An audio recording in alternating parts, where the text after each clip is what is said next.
Welcome to tonight's sleep story. Tonight, I invite you to journey into the quiet corridors of power, through creaking wooden gates, into candlelit chambers filled with whispered oaths, arcane symbols, and secrets never meant to be spoken aloud. We're heading to Yale University, one of America's oldest and most prestigious institutions, where behind the ivy-covered walls, a hidden brotherhood has shaped the lives of future presidents, power brokers, and financiers for nearly 2 centuries. This is the story of the Skull and Bones Society. You'll hear of its origins, rooted in the traditions of old European secret orders, and how, in 1832, it was born from rivalry, ambition, and the desire to build something permanent and powerful. You'll visit the fabled tomb, their enigmatic headquarters, learn about rituals, both strange and symbolic, and meet some of the most influential members to ever walk the halls of American government and finance. Along the way, we'll explore the theories, myths, and enduring mysteries that have followed Skull and Bones through the decades, always cloaked in secrecy, always just beyond reach. Before we begin, I'd love it if you could take a moment to comment where in the world you're listening from and what time it is for you there. It's always a quiet thrill to see so many listeners from different places gathering here each night to rest, to dream, and to drift off to stories together. Now, make yourself comfortable. Put your phone on Do Not Disturb, dim the lights, and settle in. Perhaps you'll hear the distant echo of an old grandfather clock ticking in some forgotten library, or the shuffle of footsteps down a marble hallway as we pull back the curtain on a society that has fascinated, unsettled, and endured through generations. There's nothing you need to do now. Only listen, let the story unfold around you, and allow your imagination to follow gently wherever it leads. This is the entire story of the Skull and Bones Society. Let's begin. The origins of Yale University. Long before the secret meetings, the hooded robes, and the stone-walled tombs of secret societies, there was only a modest collection of books. In the year 1701, in the still young Connecticut colony, 10 Congregationalist ministers gathered to solve a growing problem. The New World was expanding, and with it came an increasing need for educated clergy, men who could guide congregations, teach scripture, and uphold the moral foundation of their communities. But the only established college in the colonies at that time was Harvard, founded in 1636, and already it was viewed by some Puritans as drifting too far from orthodoxy, too liberal in its theological leanings, too worldly in its evolving curriculum. So, with a quiet but determined ambition, these 10 ministers each brought a collection of books and placed them together in the small town of Saybrook. They called this new institution the Collegiate School, and it was their hope that it would become a bastion of strict religious education, a place where future ministers could be trained in the true faith, untainted by the modernizing winds that seemed to be blowing from Boston. The Collegiate School was humble in its beginnings. There were no grand halls, no marble libraries, no great endowments. Lessons were taught in local homes or borrowed buildings, and the curriculum focused heavily on theology, ancient languages, and classical philosophy. Latin, Greek, and Hebrew were cornerstones of the education. Each day, students rose early, recited prayers, and were expected to engage in rigorous moral self-examination alongside their academic duties. But even in its earliest years, the seeds of transformation were already being sown. In 1718, a wealthy merchant named Elihu Yale entered the picture. Born in Boston but raised in England, Yale had spent much of his career working with the British East India Company, rising through the ranks and amassing significant wealth. After returning to Britain, he became known for his philanthropic interests, and it was through a series of letters and negotiations that Yale agreed to donate a large sum of money, books, and goods to the collegiate school. In recognition of his generosity, the institution was renamed Yale College. With this renaming came not only prestige but momentum. The college soon moved from Saybrook to New Haven, a small but growing coastal town more suited to the institution's long-term ambitions. There, it began to establish a firmer presence, building its first official structures and recruiting a broader faculty. The curriculum gradually expanded, and although religion remained central, Yale began to reflect the shifting intellectual climate of the 18th century. The Enlightenment was sweeping through Europe and the American colonies alike, encouraging new ways of thinking about science, reason, and individual liberty. Slowly, Yale's academic focus evolved to include natural philosophy, mathematics, and moral philosophy, laying the foundations for what would eventually become a modern liberal arts education. Still, the institution remained deeply tied to the religious and political fabric of New England. It trained many ministers, educators, and colonial leaders, each shaped by the values of duty, piety, and order. Yale's location in New Haven proved strategic. The town was bustling enough to offer resources and connections, yet still remote enough to maintain a sense of cloistered academic seriousness. The college grew steadily through the 18th century, even as the colonies edged closer to revolution. In fact, Yale played a subtle but significant role during the Revolutionary War. Several of its students and alumni joined the Continental Army, and the school temporarily suspended operations as battles raged across the Northeast. After independence was won, Yale resumed its expansion with renewed purpose. It saw itself as a key player in the formation of a new republic, an institution responsible not just for educating men, but for shaping leaders.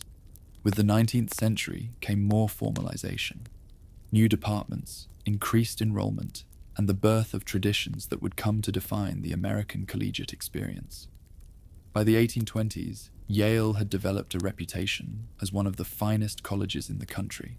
Its graduates were going on to become politicians, theologians, jurists, writers, and industrialists. A Yale education conferred more than just academic knowledge. It carried a certain social weight, a sense of inherited status, and in that fertile ground, something new began to grow. Students began forming literary societies, debating clubs, and fraternal organizations, each competing for prestige, members, and influence. These early student groups were mostly public in nature, meant to showcase wit, scholarship, and moral character. But underneath, a more private undercurrent was emerging. By the 1830s, the idea of secret societies began to take hold. Inspired by older European traditions, such as the Freemasons, the Rosicrucians, and Enlightenment-era salons, students started forming exclusive groups that operated out of view from faculty or administration. These groups were not just about friendship or academic discussion. They were about power, about networking, loyalty, and access to opportunity beyond the classroom. Yale's elite student body, composed largely of the sons of wealthy merchants, political families, and religious leaders, became fertile ground for these secret organizations. Here, students learned early on that connections could matter more than grades, that who you knew might shape your path far more than what you knew. And yet, the college's leadership was not entirely comfortable with these emerging trends. While public societies were encouraged for their ability to foster rhetoric and moral development, the more exclusive, secretive groups sparked concern. They were seen by some as divisive, undermining the unity of the student body and threatening the democratic ideals that education was supposed to support. Still, the allure of secrecy proved irresistible. By this time, Yale's identity had become intertwined with that tension between tradition and transformation. It was a place where Enlightenment thought met Puritan discipline, where the pursuit of knowledge existed alongside strict codes of behavior, and where a young man could receive a spiritual and intellectual foundation, while also forging the kind of connections that might propel him into a lifetime of influence.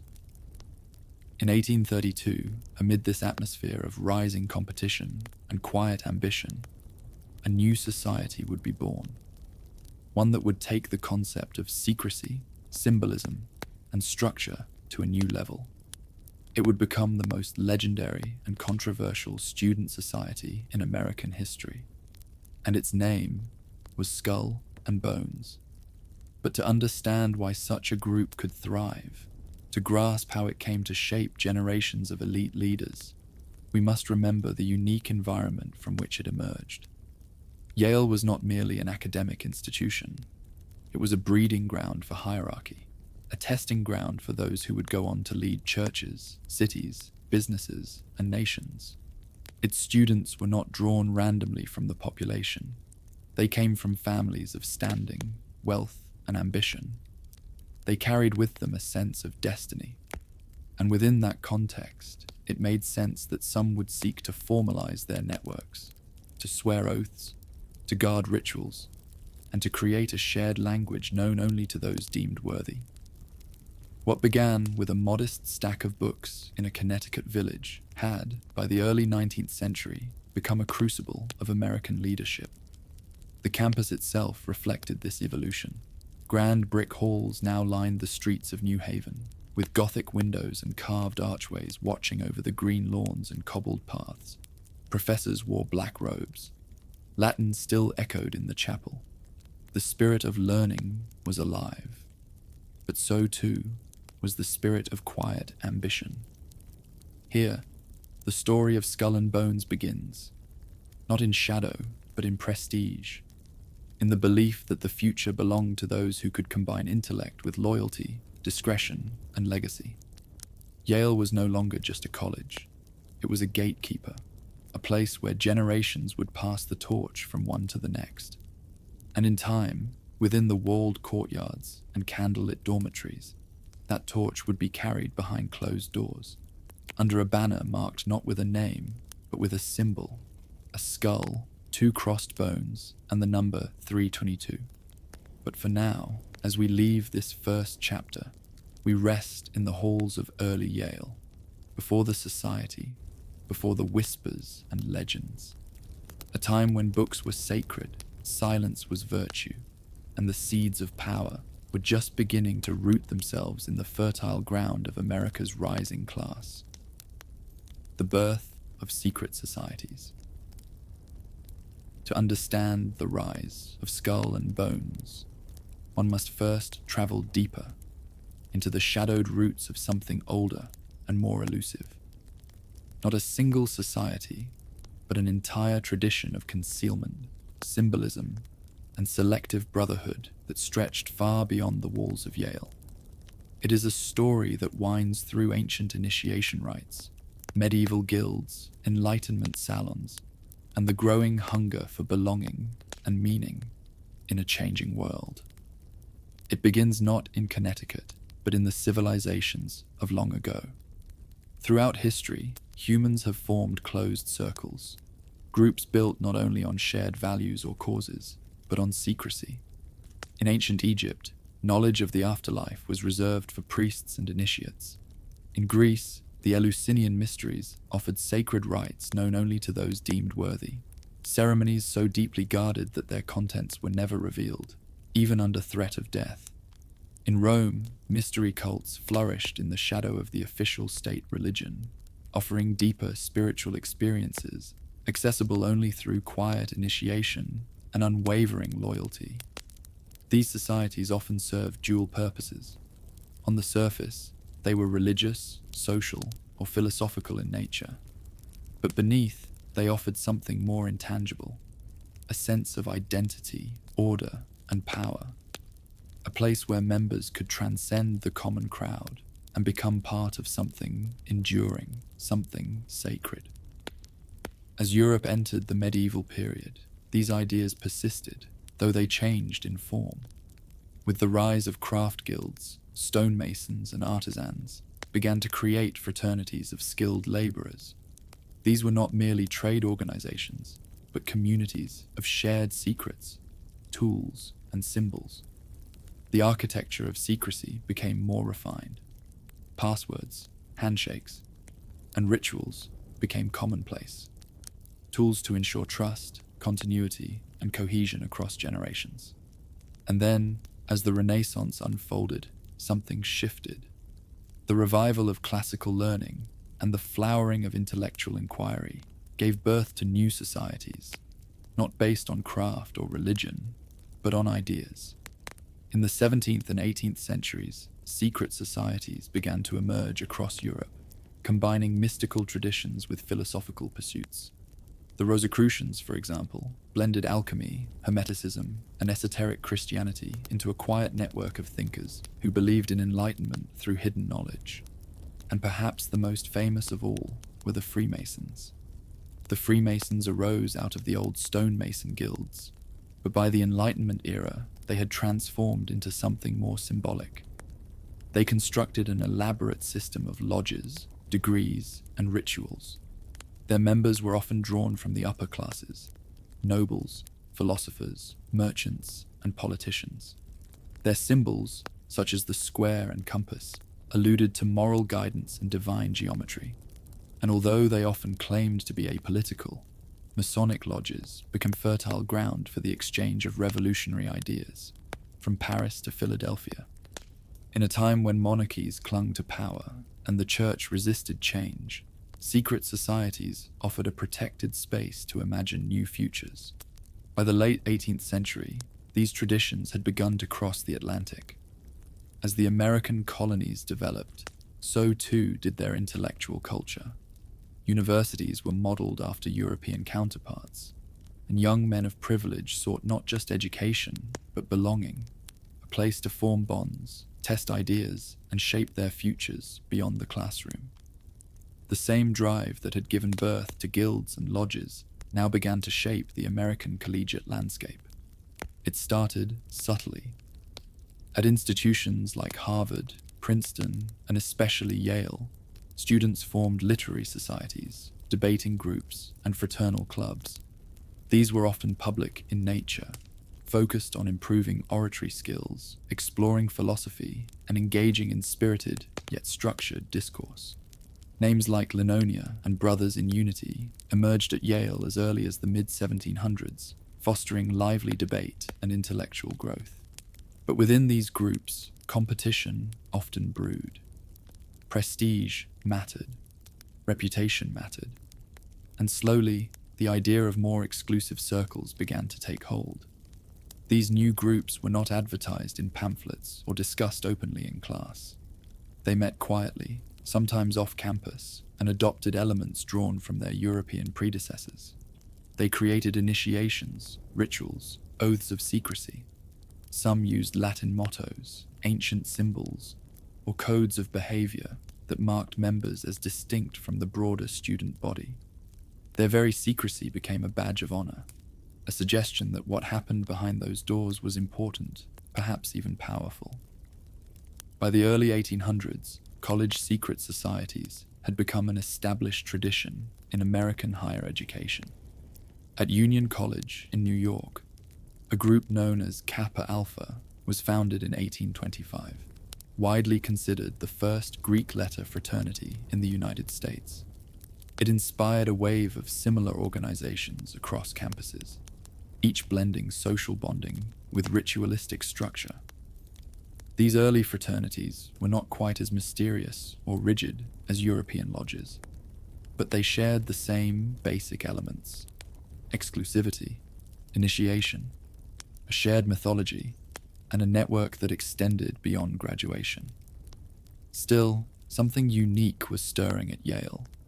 The university's environment, steeped in tradition, religious conservatism, and an elite social order, provided a particularly fertile soil for the growth of closed, influential circles. Unlike some other colleges, where social groups were more egalitarian or informal, Yale's student body had a strong class dynamic. Many students came from the most prominent families in New England, New York, and beyond, sons of governors, senators, financiers, and judges. For these young men, college was not just a place to learn. It was a testing ground for leadership, a preparation for a life of consequence. In that world, the appeal of a secret society was not merely about mystery. It was about alignment, aligning oneself with others who shared ambition, pedigree, and a desire to shape the future. It was about cultivating loyalty and discretion, two qualities prized not only in political circles, but in every echelon of American influence. And so, as Yale grew, so did the number and complexity of its student societies. By the 1820s and 1830s, students were no longer satisfied with mere debating clubs or social gatherings. They sought organizations that offered ritual, identity, and structure, where one's inclusion meant more than just camaraderie.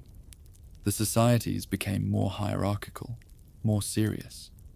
Some adopted class-based restrictions, only admitting seniors or upperclassmen. Others began to claim physical spaces, dedicated meeting rooms, and eventually, buildings of their own. Secrecy became not just a byproduct, but the defining feature.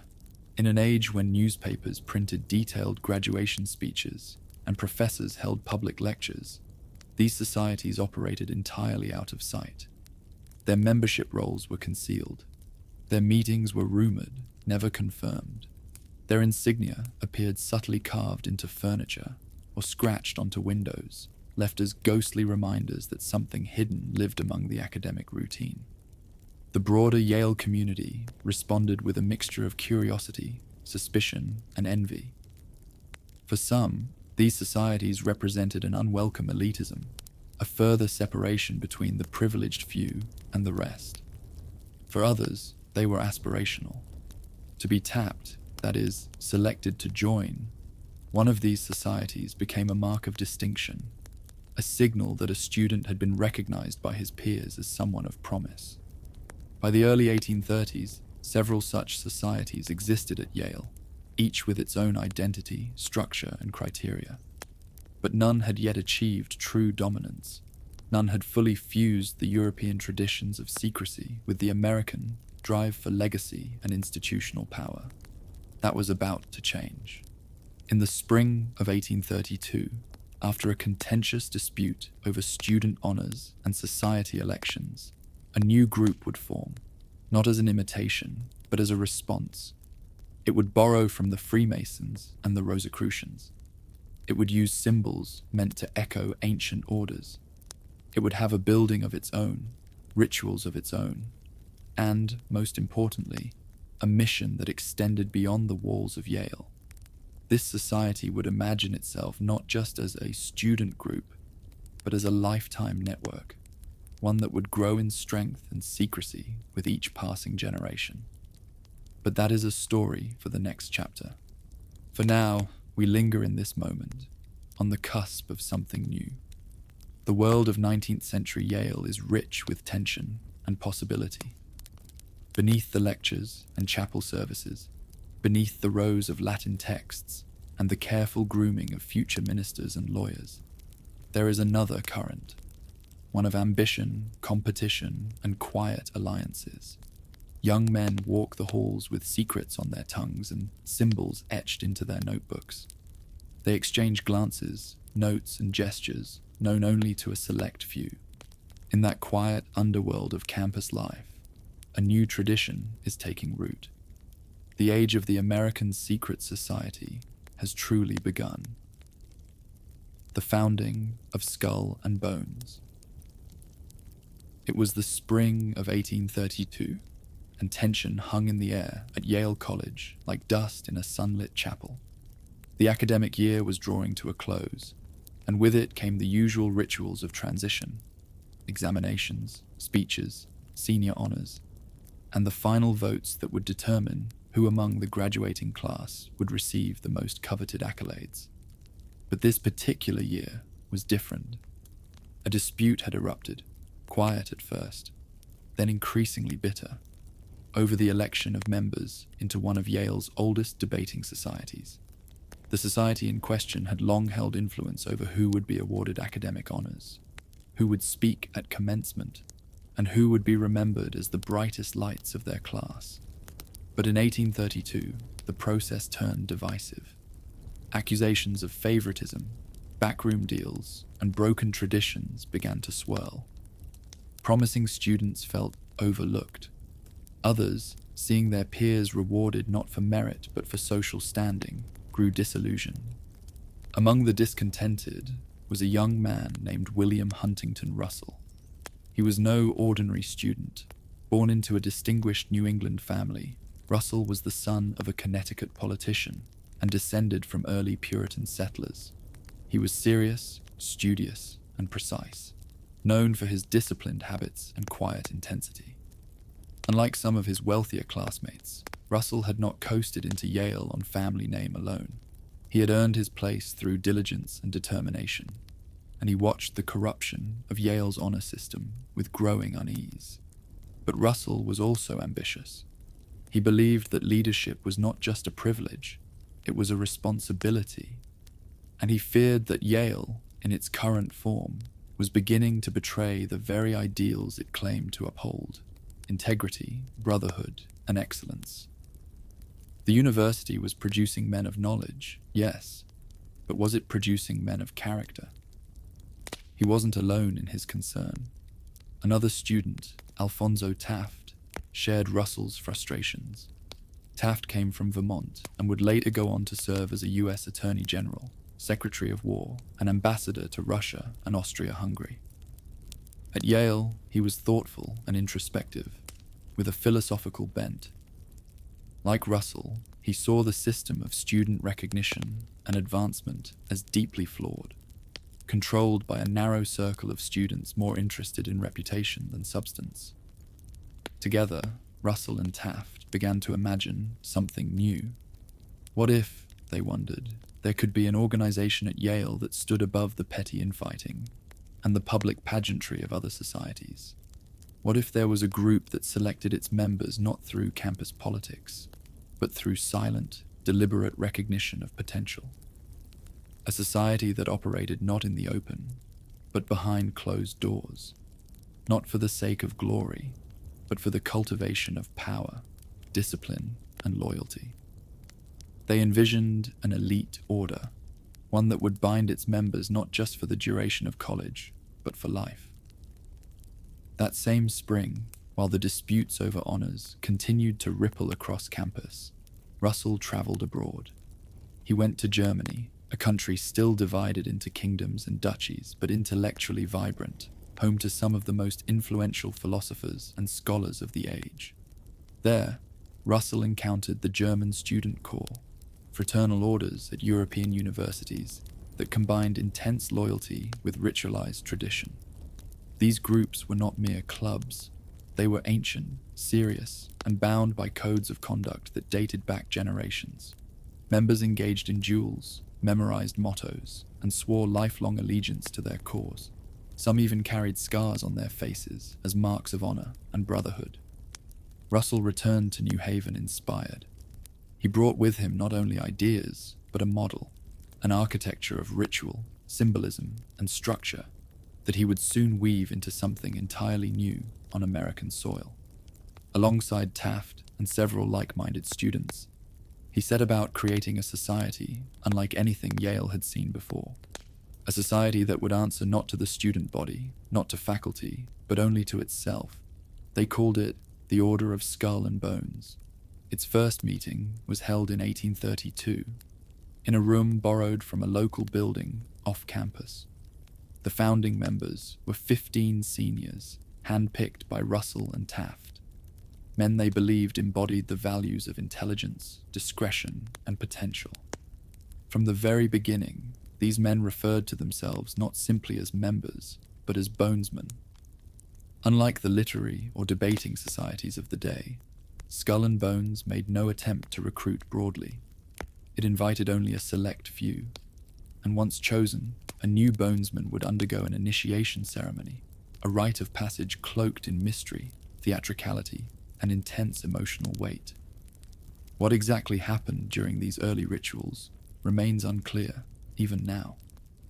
But accounts suggest the initiates were blindfolded, led through darkened rooms, made to confess personal secrets, and sworn into loyalty through solemn oaths. There were no robes at first, no tomb, no iconography beyond the name, but there was an unspoken sense that something had begun, something that would outlast them all. The number 322 soon became associated with the order. Its meaning has been widely debated. Some say it refers to the year 322 BCE, marking the death of the Athenian orator Demosthenes, a symbolic end to open democracy, and a nod to the preference for elite governance. Others suggest it marks the second chapter of the order founded in 1832, the 32 being the year, and the second 2 indicating the continuation of a hidden tradition.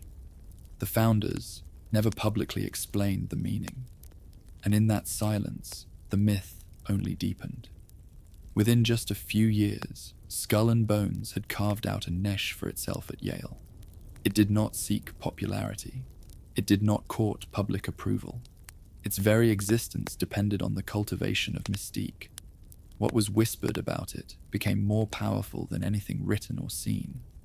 In time, the group acquired property. A windowless sandstone building near the center of campus would become its meeting place. Locals called it the Tomb.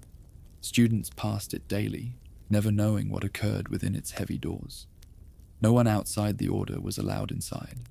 Even the janitors who maintained the rest of Yale's campus were forbidden to cross the threshold. The Bonesmen kept their own records, performed their own rituals, and communicated in a language that only they understood. More importantly, they stayed connected.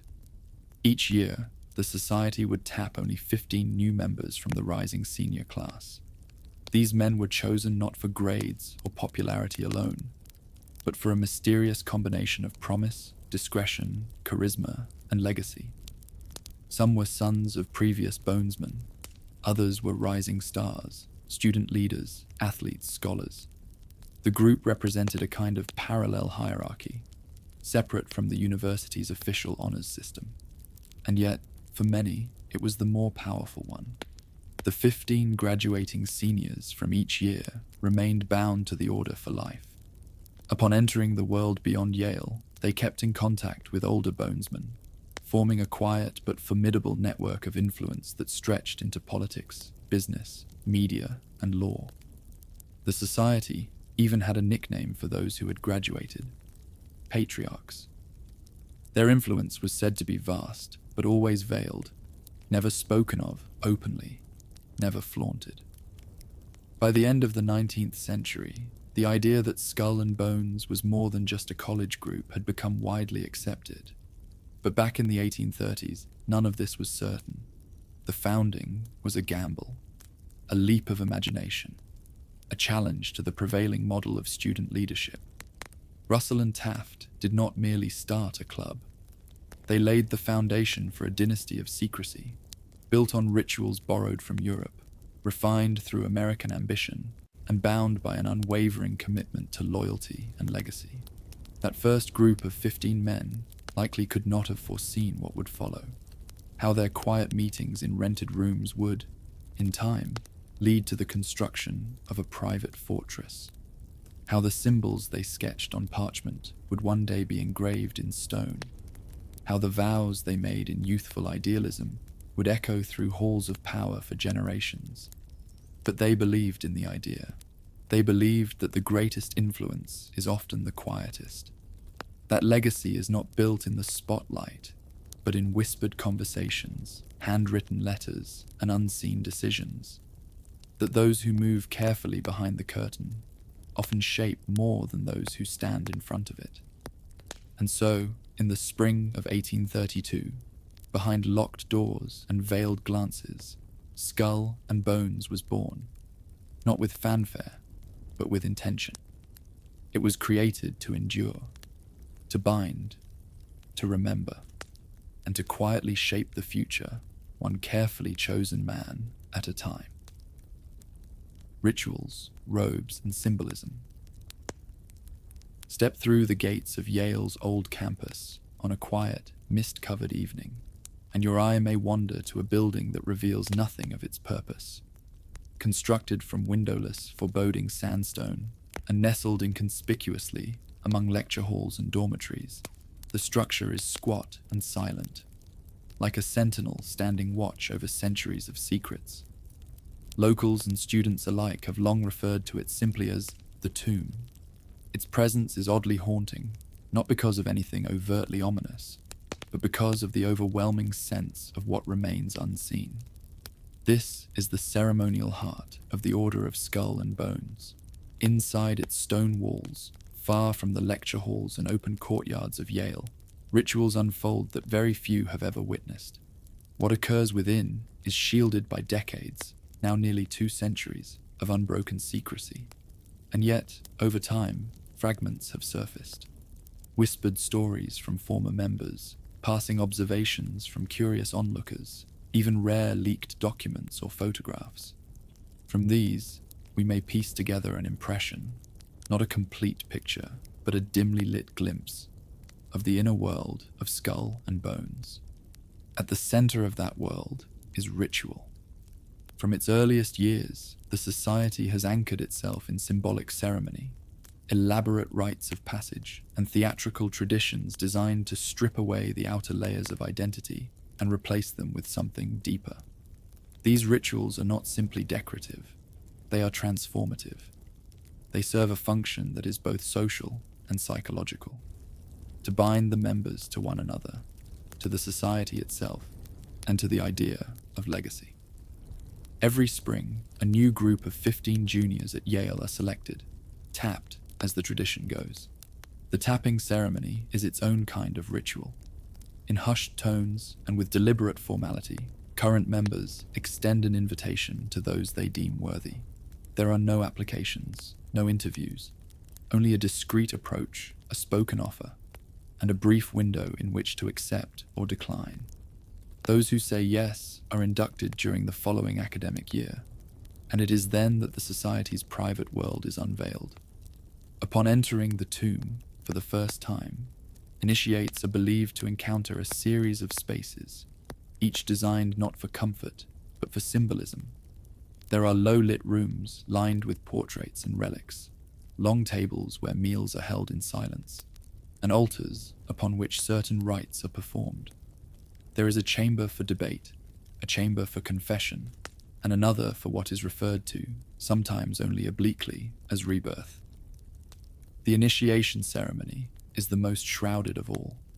While exact details remain unconfirmed, leaked accounts and oral histories suggest a highly structured evening that includes blindfolds, costumes, oaths, and dramatic performance. Initiates may be led through the tomb in silence, guided only by the hands of older members. They may be asked to recount deeply personal stories, reveal secrets or regrets, and symbolically cast off their old identities before being welcomed as full Bonesmen. Some versions of the ritual are theatrical, almost like a morality play, with scripted characters, chants, and symbolic acts designed to provoke emotion, humility, and reflection. It is said that masks are worn, not only to conceal faces, but to reinforce the idea that the individual is no longer merely himself, but part of a greater, hidden whole. Once inducted, the new member receives access to the full history and archives of the society. This includes detailed minutes of previous meetings, financial records, correspondence between generations, and symbolic texts. He becomes part of a living lineage, a chain that stretches back to 1832 and includes US presidents, Supreme Court justices, diplomats, tycoons, and intelligence officers. But what binds them all is the experience of ritual secrecy, enacted in robes, masks, and coded language. The ceremonial robes worn by Bonesmen are said to be simple but unmistakable, dark, monk-like garments, often with hoods. These robes create visual uniformity among members during certain rituals, symbolizing the loss of individual ego and the assumption of a collective identity. When dressed in robe and mask, one becomes no longer a student or a leader or a name, but a vessel for the society's history. Symbols play an equally central role. The society's most recognizable image, the skull and crossbones, marked with the number 322, appears throughout the tomb and in its internal documents. It is emblazoned on books, carved into furniture, stitched into ceremonial garb. But it is far from the only symbol. Bonesmen are said to adopt nicknames upon initiation, often drawn from historical figures, mythical characters, or inside jokes. For example, George H.W. Bush was reportedly known as Magog. These names are used in internal discussions and rituals, further reinforcing the sense of theatrical distance from the outside world. One is no longer simply John or Thomas. One is Hadrian, Ajax, or Beelzebub, a figure from a wider story with a role to play in the unfolding drama of the order. Language, too, takes on a coded form. Bonesmen refer to outsiders as barbarians. Yale's broader campus becomes the temporal world, while the tomb is viewed as a sanctified inner sanctum, removed from the noise and triviality of everyday student life. Inside its walls, time seems to move differently, marked not by clocks, but by ritual cycles, anniversaries, and generational succession. Even meals are ritualized. Each Thursday and Sunday, members gather for formal dinners inside the tomb. These are not casual affairs. Dress codes are observed. Candles may be lit. Toasts are made to past patriarchs. The group dines in solemn quiet or engages in structured discussion, often centered around moral dilemmas, philosophical themes, or life goals. This practice is meant to foster unity, discipline, and contemplation. Once a year, a retreat or special event may be held, where alumni, now known as patriarchs, return to Yale to advise, mentor, or simply reconnect. These intergenerational gatherings are critical to the society's continued relevance. They ensure that knowledge, connections, and guidance flow from one generation to the next. All of these rituals, great and small, are designed to cultivate something deeply human: belonging, purpose, and continuity. To be a Bonesman is to be part of a lineage where the past and future exist simultaneously. The ceremony is not merely about secrecy for its own sake.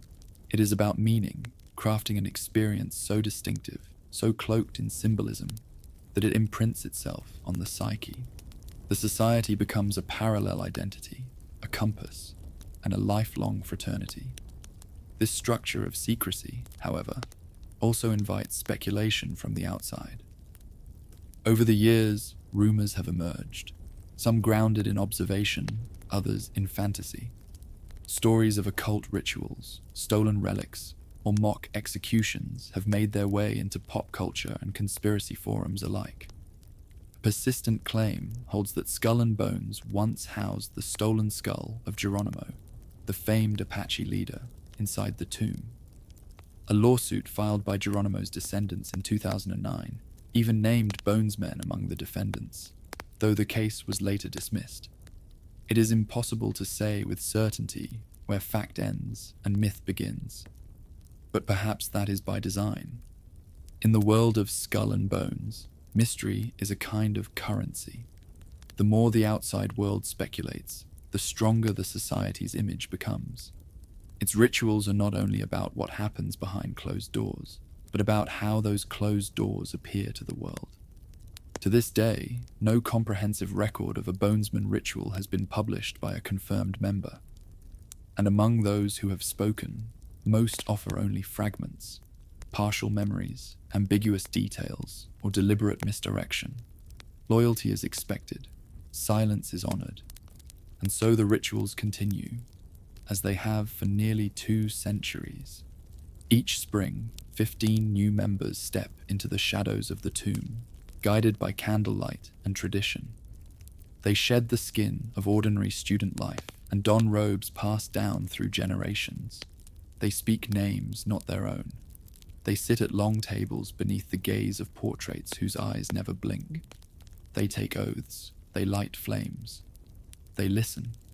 And then, slowly, they become part of something they cannot fully explain, something that will follow them far beyond Yale. The world outside may debate, theorize, or dismiss, but inside the tomb, the story continues, one ritual at a time. The tomb, inside the Skull and Bones headquarters. There is a building in New Haven that holds no windows. It does not shimmer or spire, does not bear the warm glow of university lights or invite visitors with open doors. It stands like a sealed monument, a low-slung fortress built not to inspire awe, but to deter curiosity. This building is known as the Tomb, the physical home of the Skull and Bones Society, and perhaps the most enigmatic structure on Yale's historic campus. To the ordinary passerby, it might seem almost plain. No signs, no plaques, no ornate entrances, just a stark, rectangular facade of brown sandstone, blank and unyielding, pressed against the quiet curve of High Street.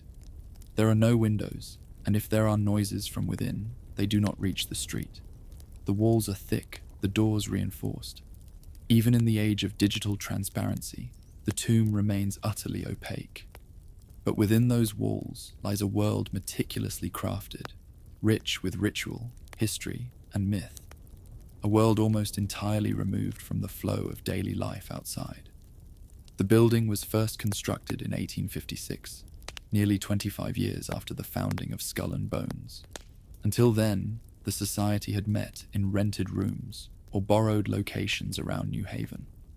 But as its influence grew and its alumni became more prominent in American political and financial life, the need for a permanent, controlled sanctuary became clear. The tomb was to be more than a meeting place. It would be a temple to secrecy, a container for memory, a physical embodiment of the society's ideals. From the very beginning, the architecture reflected the society's dual nature, inward-looking and eternal. The exterior was designed in an austere Egyptian revival style, a choice not made lightly. The Egyptian aesthetic conveyed ancient wisdom, death and rebirth, permanence and mystery. At the time, Egyptology was flourishing in the West, and obelisks, sphinxes, and hieroglyphs captured the imagination of secret orders, fraternal lodges, and academic circles alike. By choosing this style, Skull and Bones aligned itself not with modernity, but with antiquity, with empires long gone, with rituals long practiced, with secrets buried under desert sands. Step inside, if you were ever allowed, and you would leave the modern world entirely behind. Though exact details are scarce, those who have glimpsed the interior, or described it in memoirs or interviews, paint a surreal and symbolic portrait. The first room encountered is said to be a dark, wood-paneled antechamber, where guests or initiates are received. This space leads to a corridor of low light and heavy silence, the walls lined with artifacts, relics, and portraits. A fireplace may flicker gently at the end of the hall. The air is thick with age, not dust or neglect, but deliberate preservation. Further in, the building opens into a series of rooms, each with a thematic or ceremonial purpose. One chamber is used for debate, another for ritual confession. There is said to be a study-like room lined with leather-bound volumes, part of the society's private archive, stretching back generations. Letters, speeches, and ritual scripts are kept here, along with member rolls and genealogical records. The heart of the tomb is its initiatory chamber, a cavernous space with vaulted ceilings and thick curtains that shroud the walls. The room may be arranged like a stage, with thrones or podiums for certain roles during the society's rituals. Candles provide the only illumination. It is here that new members undergo their symbolic death and rebirth, a theatrical transformation from outsider to bonesman. The interior decor is said to reflect a mosaic of cultural and symbolic references. Greek, Roman, Egyptian, Christian, and Masonic elements all coexist. Altars, skulls, hourglasses, crucifixes, bones, swords. Each object holds layered meanings. A sarcophagus rests in one corner, not as a literal burial site, but as a representation of the society's meditations on mortality and immortality. The use of mirrors and reflective surfaces, particularly in older layouts, was said to evoke self-confrontation and psychological duality. And then there are the skulls, dozens of them, some replicas, some said to be real, human and animal, displayed on shelves, placed in shadowed corners, engraved into the woodwork. The skull, in the society's iconography, is not a threat but a reminder of death's certainty, of life's fleeting nature, and of the bones that remain long after reputation fades. The crossbones beneath symbolize not violence, but unity in death, a shared fate that levels even the highest of men. One skull, perhaps the most infamous, is rumored to be that of Geronimo, the Apache leader who resisted US expansion in the 19th century. A persistent legend holds that members of Skull and Bones, including the younger Prescott Bush, raided Geronimo's grave at Fort Sill, Oklahoma, in 1918 and brought the skull back to the tomb. The society has never confirmed or denied the claim. A lawsuit by Geronimo's descendants was dismissed in court, but the story endures, another thread in the dense weave of Bones mythos. There are other rooms too, a dining hall lined with long wooden tables, where members gather in silence or in structured conversation. Meals are served formally, and Bonesmen may perform toasts to the order, to their patriarchs, or to fallen members. The room is said to be lit only by candlelight, casting flickering shadows against the faces of men in robes. There is also an attic space, less ceremonial, more functional, where robes, props, and costumes are stored. Here, members may find the tools for reenacting rituals or for staging internal plays. Theatricality is not a distraction in Skull and Bones. It is a method of encoding ideas in memory. Through symbolic drama, members internalize lessons, values, and hierarchies. Some rooms are said to be for reflection only, quiet chambers, perhaps furnished with nothing but a bench, a candle, and a quote on the wall. In such spaces, Bonesmen may be encouraged to meditate, to read, or to write in private journals kept by the order. These are not required activities, but they reinforce the society's emphasis on self-awareness, legacy, and introspection. The building is also fortified in ways that go far beyond the symbolic. There are no windows to the outside world, not a single one. The tomb is climate-controlled and soundproofed. Its doors are locked by mechanisms not easily breached. Yale's own maintenance staff are said to be barred from entry, and the building is reportedly cleaned only by members themselves or by contractors bound to confidentiality. Over the years, various urban explorers, journalists, and rival students have attempted to breach the tomb, some successfully, others not. But photographs remain rare, and accurate floor plans even rarer. Above ground, the tomb is imposing but limited in size. What few realize is that it extends below. The building is rumored to have multiple subterranean levels. These are not basement offices or storage rooms, but fully constructed underground chambers used for storage, meetings, or additional rituals. Some accounts claim that the lower levels contain secret archives, wine cellars, or even sleeping quarters for extended retreats. Others suggest that long-forgotten tunnels connect the tomb to nearby Yale buildings, allowing discreet passage during special events. These claims are nearly impossible to verify, and perhaps that is the point. What matters is that the tomb is more than stone and mortar. It is a psychological space, deliberately designed to separate the Bonesmen from the temporal world. Its thick walls and windowless halls do not merely protect secrets. They create a state of mind, an atmosphere of continuity, reverence, and controlled transgression. To enter the tomb is to leave behind the ordinary life of a college student and to step into a timeless myth, not one told in textbooks, but one performed in candlelight, guarded by ritual, and inherited through whispers. Outside, life continues. Students laugh in courtyards. Professors grade papers in libraries. Tourists walk the streets of New Haven, photographing Gothic towers and golden trees in autumn. But inside, in the airless hush of the tomb, time behaves differently. Here, the past is not a memory, it is a presence.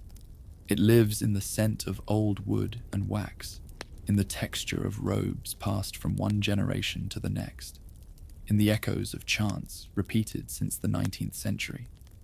It lives in the skulls, in the minute books, in the private monograms, carved into secret corners. And it lives in the eyes of each new bonesman as he crosses the threshold, not as a visitor, but as a keeper of the flame.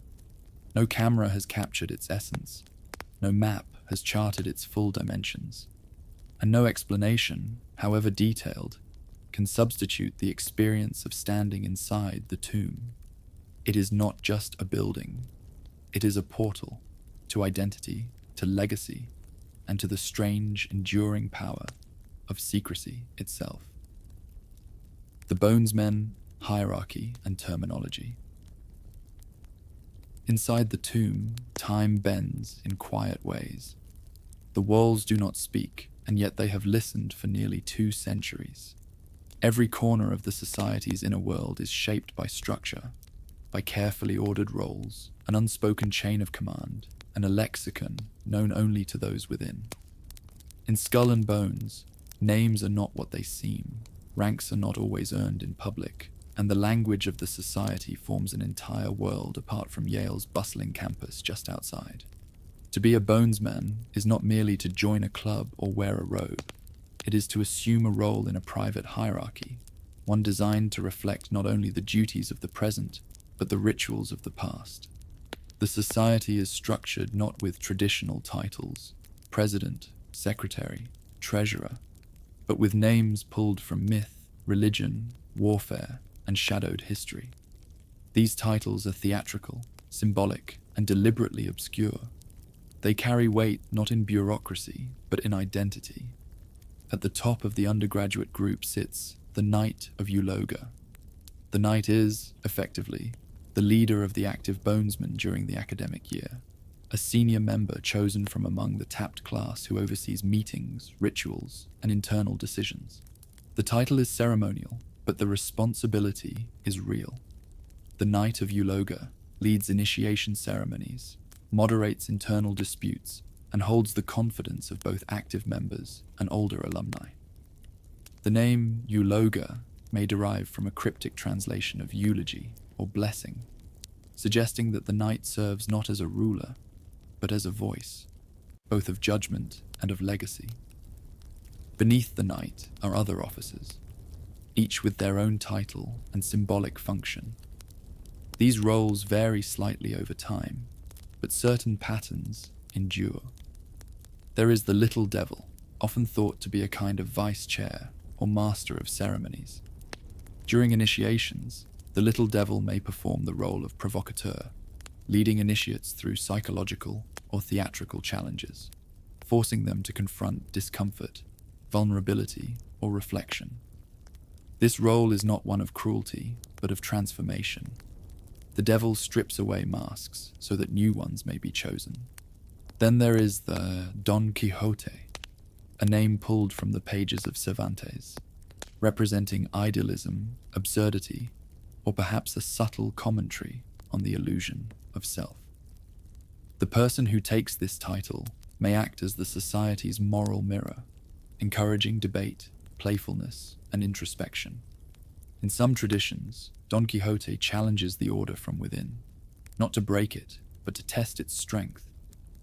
Other known positions include the throat cutter, believed to be a kind of enforcer or guardian of the society's rules, and the bonesman, which in some years refers not to the general membership, but to a specific ritual function during meetings. There is also mention of the keeper of the archives, who manages the society's internal records, handwritten notes, membership logs, correspondence between generations, and the closely guarded texts used during ceremonies. But perhaps the most fascinating role is not an officer, but a name, a title given not in life, but in legacy, the patriarch. A patriarch is a bonesman who has graduated, one who no longer resides at Yale, but remains tethered to the order through lifetime allegiance. These men become the society's advisors, mentors, and benefactors. They are never removed from the hierarchy. Rather, they ascend into it more deeply. Patriarchs are said to receive letters, invitations, and reports from the active members. They may return to campus for private reunions, provide financial support, or discreetly recommend candidates for tapping. The word patriarch evokes ancient continuity. It implies not merely age, but stewardship. In this way, Skull and Bones is not a closed loop that resets each year. It is a living chain stretching from 1832 through every generation of Bonesmen to the present. And with each generation comes its own set of names, but not the ones they were born with. One of the most curious traditions of Skull and Bones is the use of code names. Upon initiation, each member is assigned an alias, a moniker that replaces their real name in all internal communication, meetings, and rituals. These names are not chosen at random. They are carefully selected, often based on personality, appearance, family history, or role in the group. Some names are mythological. A fiery leader may be dubbed Achilles or Thor. A quiet, brooding member might become Hades. Others are drawn from historical figures. One might be named Brutus for his stoicism or betrayal, or Caesar for his ambition. The choice carries meaning, not just for the member, but for how the society sees them. Some names are humorous, even ironic. Beelzebub, Little Bo Peep, or Genghis Khan. The use of humor is not meant to mock, but to level. Within the walls of the tomb, even the heir to a dynasty becomes a character, a figure on the board, not exempt from scrutiny. George H.W. Bush, it is widely reported, carried the name Magog. The reason is unclear. Some say it was related to a wrestling match he once lost. Others claim it was a joke among peers. But what matters more is that the name followed him, not publicly, but privately, among those who knew. These code names are used in meetings, ceremonies, letters, and debates. They allow for the maintenance of ritual identity, removing the outer world's associations, grades, wealth, surnames, and replacing them with something more symbolic, more theatrical. It is a play, but one that lasts a lifetime. Even casual conversation among Bonesmen adheres to this coded system. They refer to one another by these names, not just out of tradition, but as a signal that the external self has been set aside. Within the tomb, you are not a politician, a student, or a son. You are the name given to you by the Order, and the language of Bones extends beyond titles. To outsiders, or barbarians, as they are often called within the society, the terminology of Bonesmen is baffling. Meetings are referred to as sessions or conclaves. A successful initiation is a rebirth. A loyal member is true to the Order. Disloyalty is spilling. The tomb itself may be called the temple, or more cryptically, the inner. Written records are kept not as minutes, but as histories. Letters between members are not signed with names, but symbols or numerical codes. The number 322, emblazoned on the society's insignia, appears frequently in these correspondences. Its meaning, while still debated, carries enormous weight internally, serving as a password, a signature, a seal. Even the way Bonesmen speak of time is altered. The year is not simply 2025, but the 194th year of the Order. Members may refer to past events not by date, but by the 111th generation, the patriarchs of the 70s, or the autumn of the Red Mask. These internal references foster a sense of deep, textured history, one in which the society's story runs parallel to that of the outside world. Hierarchy, in Skull and Bones, is not about dominance. It is about function and symbolism. The knight is not king. The patriarch is not a monarch. Each role plays a part in a carefully maintained ecosystem, a world apart, governed not by elections or wealth, but by ritual continuity. This structure accomplishes more than control. It builds identity. It gives each member a position in a story, a place in an unseen lineage. it also builds trust. Because in the end, the hierarchy of Skull and Bones is not rigid, it is relational. Members are not bound by fear or obedience, but by shared experience. The names, the titles, the roles, they remind each Bonesman of what he has seen, what he has said, and what he has promised. In a world where so much changes, the ritual scaffolding of Bones does not. And when a Bonesman graduates, when he leaves Yale and returns to the broader world, he does not leave the order behind. He becomes part of the invisible tier, the long line of patriarchs who remain in orbit. His name, real or coded, is recorded. His year remembered. His loyalty expected. He may receive a discreet letter of congratulations on a promotion, a silent endorsement for a federal appointment, or an invitation to a private gathering decades after graduation.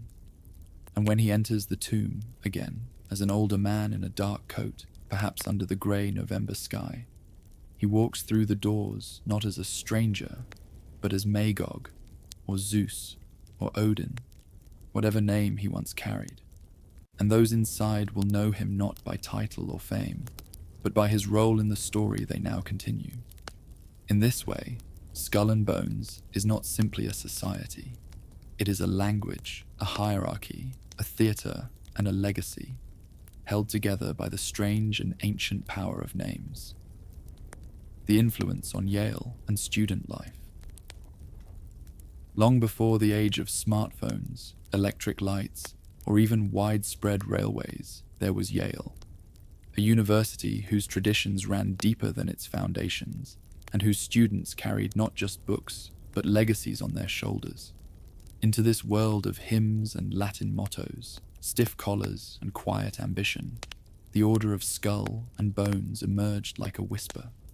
And over time, that whisper would echo through every corner of campus life. To understand the influence of Skull and Bones on Yale is to understand the subtle power of presence, not loud, not visible, but constant.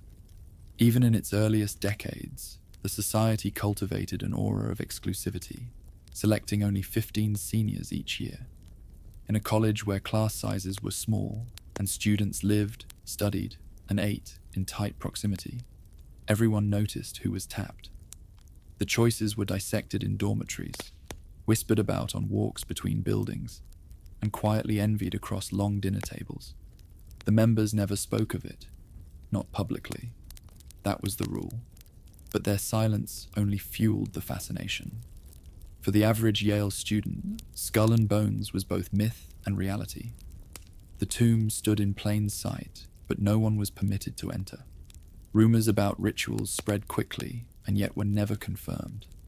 A classmate who had once seemed ordinary might return from a Thursday night dinner inside the tomb with a slightly changed demeanor, more measured, more reserved, as if he now held knowledge he could never unlearn.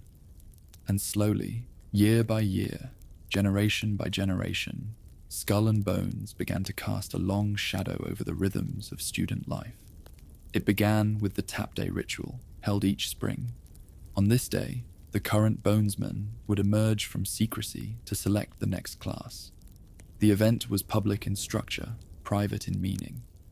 Members would walk across campus and physically tap their chosen successor on the shoulder, traditionally whispering the question, "Do you accept?"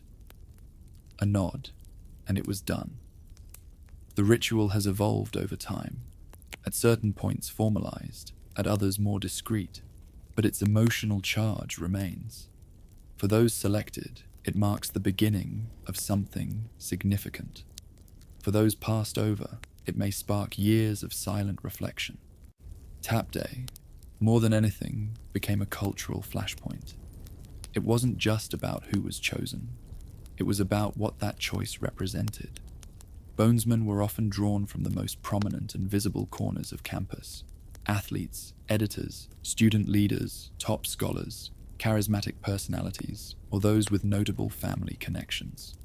While other secret societies at Yale formed with slightly different aims or aesthetics, Scroll and Key, Wolf's Head, Book and Snake, Skull and Bones always carried the weight of institutional memory. To be tapped was to be marked, and for the rest of one's life, that marking followed. Among students, the influence of Bones was felt in small, daily ways. In conversation, one learned not to ask too many questions. Everyone knew who the members were, even if no one said it aloud. There were rumors of favors, preferential treatment, or quiet networks of support. Professors might not acknowledge the society, but they knew it existed. And they knew that the young man sitting before them in a seminar might one day be nominated for public office by men who once dined beneath skulls and candlelight. Bonesmen moved with an ease that others noticed but couldn't quite name. They shared a language not heard in lectures, a posture shaped by ritual, and a gaze that had looked on things others never would. But the influence went deeper than Mystique. Over the years, Skull and Bones began to play an institutional role in Yale's evolving ecosystem. Alumni of the society returned to campus not only as guests, but as donors, trustees, and advisors. They funded buildings, sat on university boards, shaped curriculum policies. Not all did so under the banner of the society, but their shared bond often created an unofficial axis of power, a kind of parallel authority that outlasted graduation and transcended any single generation. This dual structure of official university governance and quiet Bones influence became a hallmark of Yale's unique atmosphere. In some circles, it was called the Yale Machine, a self-reinforcing system where Bonesmen, having risen to prominence in government or business, helped ensure that future members were given opportunities to do the same. Through internships, law school referrals, and job recommendations, a path emerged that led from the quiet halls of the tomb to the marble chambers of Washington, D.C., Wall Street, and global embassies. But for all its reach, the influence of Skull and Bones was never only upward. It also shaped the emotional fabric of student life, subtly altering how students related to one another, especially during their final year. Seniors chosen for Bones often grew distant from their previous circles. The demands of secrecy, combined with the depth of bonding within the society, created an inward-facing dynamic. Some friendships cooled, some peer groups shifted. Bonesmen weren't told to sever outside ties, but many did so gradually, simply by virtue of the intensity of the world they had entered. And while many members reported lifelong friendships and treasured experiences, others found the transition difficult. There are stories, told quietly in memoirs or reunions, of Bonesmen who struggled to balance the pressure of silence with the desire for openness, of those who felt burdened by the weight of inheritance, of moments when ritual felt like performance and brotherhood like surveillance. Yet for all these tensions, the society remained immensely desirable, because it offered something few other college experiences could: the illusion of permanence. In a world of shifting alliances, changing professors, and uncertain futures, Skull and Bones promised continuity. It offered a place where time moved differently, where traditions were protected, where each person had a role, not as a face in the crowd, but as a named figure in a private history. And in return, the society expected something just as valuable: discretion. Bonesmen were not to speak of their experience, not in dorm rooms, not in journals, not even, sometimes, to spouses or children in later life. The walls of the tomb were not just physical, they were psychological. They trained members to compartmentalize, to separate what was sacred from what was shared. This taught a kind of emotional discipline, one that many Bonesmen later credited for their success in high-pressure environments: diplomacy, intelligence work, high-stakes negotiations. But for some, it came at a cost. The line between privacy and secrecy can blur, and the effort to maintain that line over decades is not always simple. Outside the society, the rest of Yale watched and wondered. Underclassmen speculated about how to get tapped. Faculty debated the ethics of student societies with such strong, secretive networks.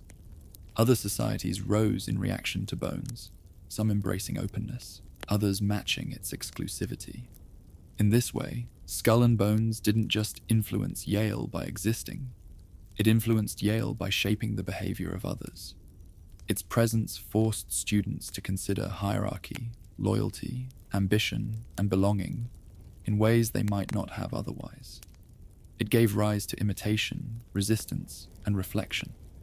Some rejected it entirely, others longed for its approval, but no one ignored it. Over the decades, as Yale changed, admitting women, diversifying its student body, expanding its global reach, Skull and Bones also evolved. It began tapping women in 1991 after considerable controversy and internal debate. The inclusion marked a significant cultural shift within the society and challenged long-held traditions, but the core structure remained the same: secrecy, symbolism, and selective membership. Still, questions persisted. What role should such societies play in a modern university? Were they remnants of a bygone era, or still essential crucibles for leadership?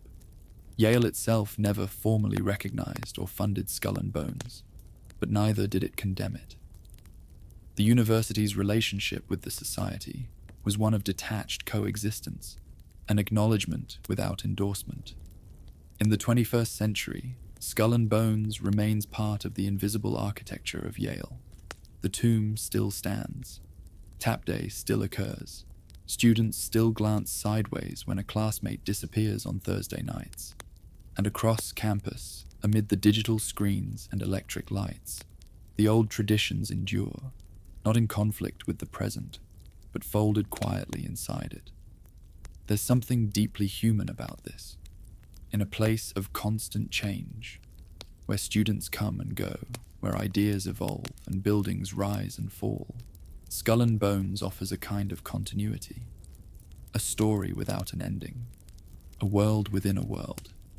It is not perfect, it is not universally beloved, but it is enduring, and perhaps that is its truest influence, not in the power it bestows or the careers it accelerates, but in the questions it asks of those who live in its presence. What does it mean to belong? What are you willing to keep secret? How far would you go to be remembered? And is legacy built in public, or in the silence of candlelight, behind a door that never opens? Notable members and their paths. For nearly 2 centuries, the Order of Skull and Bones has tapped 15 students each year, quietly, deliberately, and without explanation. That small annual gathering has amounted over time to a vast network, not a sea of anonymous faces, but a carefully woven tapestry of individuals, each carrying the mark of the Order, each walking a different path through the world beyond Yale. Some names have faded into history, others have become part of it. In this chapter, we will walk through the quiet corridors of biography, not in a rush, not in sensationalism, but with curiosity. What became of these men, and more recently, women? What kind of lives did they lead? What doors opened, and which ones stayed closed? We begin with one of the earliest and most emblematic figures in the society's long lineage, William Howard Taft. Born in 1857, Taft was the son of Alphonso Taft, one of the original co-founders of Skull and Bones in 1832. William was tapped for Bones during his time at Yale in the 1870s, making him part of a second generation within the order. His path would take him to the pinnacle of both political and judicial power. He served as President of the United States from 1909 to 1913, and then, uniquely, as Chief Justice of the Supreme Court, the only individual in history to hold both offices. But behind the titles, Taft's life was one of methodical precision. He was known not for flamboyance or rhetorical flair, but for his meticulousness and sense of duty. In many ways, he embodied the ethos of Skull and Bones: discreet, institutional, enduring. He rarely spoke publicly of his membership, yet his presence legitimized the society in the public eye. Here was proof, some would say, that the order produced leaders of consequence.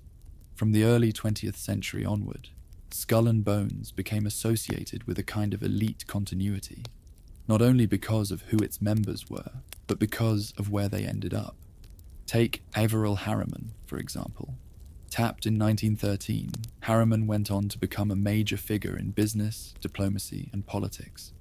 He served as US ambassador to the Soviet Union during World War II, later as Secretary of Commerce and Governor of New York.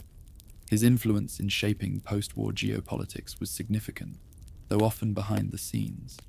Like many Bonesmen, he operated best in the quiet margins of power, in the rooms where deals were brokered, where documents were signed, and where policy was born in silence. Another member of note, Henry Luce, class of 1920. Luce was a media visionary. The son of missionaries, he grew up in China before returning to the US to attend Yale, where he was tapped for Bones. In 1923, just a few years after graduation, he co-founded Time magazine, followed by Life, Fortune, and Sports Illustrated. These publications would come to define the 20th century American media landscape. Luce was not only a publisher, he was a shaper of national consciousness.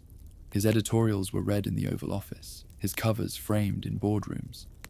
He introduced not just news, but narrative. And behind the curtain, always, was the quiet thread of Bones.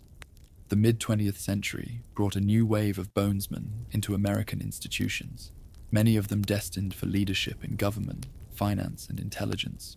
Some names remain familiar, others more obscure, but no less influential. Robert A. Lovett, for instance, a 1918 Bonesman, became Secretary of Defense under President Truman. It was Lovett who helped architect the US response to the Cold War. He played a key role in shaping the early Central Intelligence Agency and worked closely with another Bonesman, George Bundy, who would serve as National Security Advisor under both Kennedy and Johnson. Bundy, tapped in 1940, was a central figure in the escalation of the Vietnam War, a complex and deeply debated legacy. Then there is George Herbert Walker Bush, class of 1948. A tall, polite Texan with a New England pedigree, Bush was tapped for Skull and Bones in his senior year. After graduating, he went on to a long and storied career: congressman, ambassador to the United Nations, director of Central Intelligence, vice president, and finally, 41st President of the United States. Bush was known for his restraint, his diplomatic instincts, and his deep ties within establishment circles.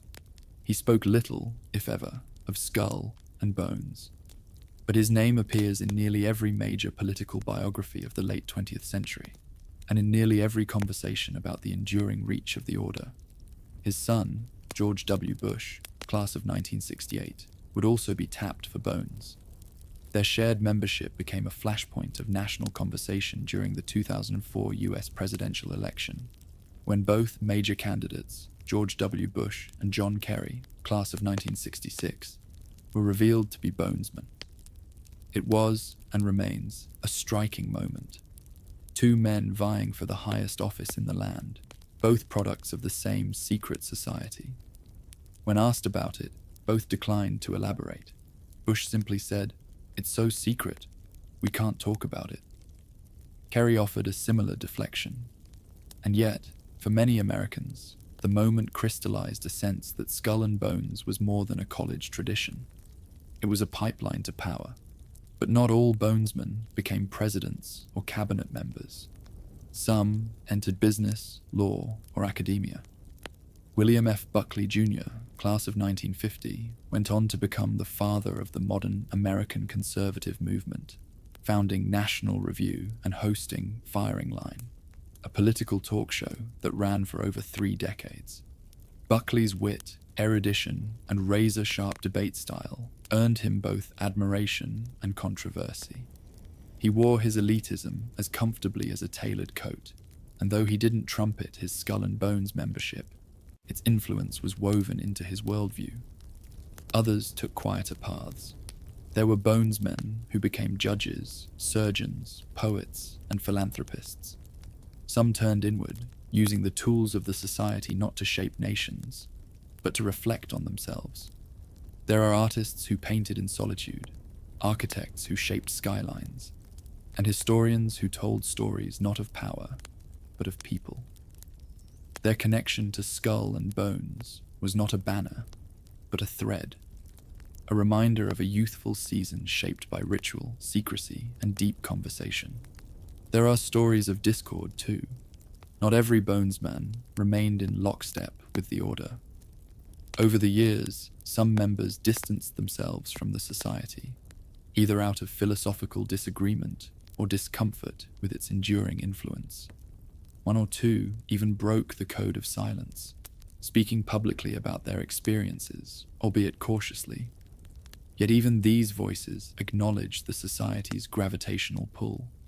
To leave Skull and Bones is not to erase its imprint. The memories, the oaths, the names, all remain, carried forward in quiet moments. And then there are the unnamed.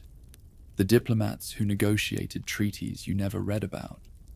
The intelligence officers who operated under layers of cover. The CEOs who influenced global markets without making headlines. The judges whose rulings shaped lives from behind the bench. The university presidents who guided institutions into the future. All Bonesmen, all part of the same lineage. In recent decades, Skull and Bones has become more diverse, tapping women, students of color, and members from a broader range of disciplines and backgrounds. This has introduced new perspectives into the society, challenging some of its older traditions while enriching its internal dialogue. Some of the newer members have gone into tech, founding startups and leading innovation in Silicon Valley. Others have entered media, producing documentaries or leading newsrooms. Still others have chosen quieter lives. Teachers, nonprofit leaders, community organizers. The path from the tomb is no longer singular. It now branches in many directions, reflecting the world's changing tides. And yet, the pattern holds. Even now, when a Bonesman rises to prominence, their membership is often rediscovered, briefly whispered about in profiles, footnotes, or confirmation hearings. A quiet notation, Skull and Bones, class of bag, rarely more than a sentence, but always present like a watermark on the page. The legacy of Skull and Bones is not a straight line. It is a web of lives, chosen 15 at a time, each touched by the same candlelit rituals, each shaped by the same whispered promises, each asked the same impossible question: what will you do with this? Some sought greatness, some sought silence, some simply sought each other. But all of them, Taft, Bush, Harriman, Luce, Bundy, Buckley, Kerry, and countless others, walked out of Yale not only with degrees in hand, but with a second, invisible identity. Not a burden, but a bond. Not a secret, but a story still unfolding. Skull and Bones in American politics. In the vast machinery of American politics, its gears grinding through elections, appointments, crises, and reforms, there exists a quieter mechanism, one that turns slowly behind the curtain. It has no official role, no constitutional clause, no ballot box, and yet its influence has been felt across decades of decisions and doctrines, speeches and silences. It is not a political party. It is not a lobby. It is a society, small, secret, self-replicating. And for nearly 2 centuries, it has sent its members, 15 at a time, into the bloodstream of American governance. This is the story of Skull and Bones in American politics. To begin, one must first understand the nature of political influence, not as a hammer strike, but as rainfall, steady, unspoken, often invisible. Bonesmen have rarely made political waves by proclaiming their allegiance to the society. Instead, their presence is often subtextual, a shared nod in a Senate hallway, a discreet connection behind an appointment, a reference in a recommendation letter written with just enough familiarity to move mountains without moving lips. In Washington, power respects familiarity, and Bonesmen know each other. From the early 20th century onward, the Society's alumni began filtering into public service at all levels: municipal, state, federal. Some served in the military, others in law, intelligence, or diplomacy. Their careers may have looked distinct on paper, but underneath was a shared formative experience: the rituals of the tomb, the vows of discretion, and the long history they had been inducted into. This was not an organized political cabal, but rather a network of trust. In a capital city driven by relationships, where access, memory, and loyalty often matter more than ideology, that kind of trust can be priceless. Let us begin with an early example: the Cold War era. During this period, several high-ranking Bonesmen held overlapping positions within the State Department, the Pentagon, and the Central Intelligence Agency. Their influence did not always dominate headlines, but their fingerprints are visible on major decisions. One notable figure was Robert A. Lovett, Secretary of Defense from 1951 to 1953 under President Harry S. Truman. Lovett, class of 1918, was instrumental in crafting post-World War II US military and foreign policy, particularly in the early days of the Cold War. He advised on the structure of the modern national security state, contributed to the founding strategies of NATO, and advocated for a standing peacetime military presence abroad. He was also a mentor to many future officials, including another Bonesman, George Bundy, class of 1940. Bundy, perhaps more than most, exemplified the elite, policy-focused Bonesman of the mid-century. A former Harvard dean, Bundy became National Security Advisor under both John F. Kennedy and Lyndon B. Johnson. He played a key role in the escalation of the Vietnam War, helping shape one of the most consequential and controversial foreign policy chapters in US history. Bundy's Bones membership was never discussed in press briefings or policy memos, but within elite circles it was known. It gave him, from a young age, an aura of legitimacy, a young man with the right pedigree, the right tone, a name with weight. This pattern repeated itself over decades, in subtle variations. Consider Hugh Cunningham, a Yale graduate and Bonesman who rose within the CIA during the agency's most secretive years.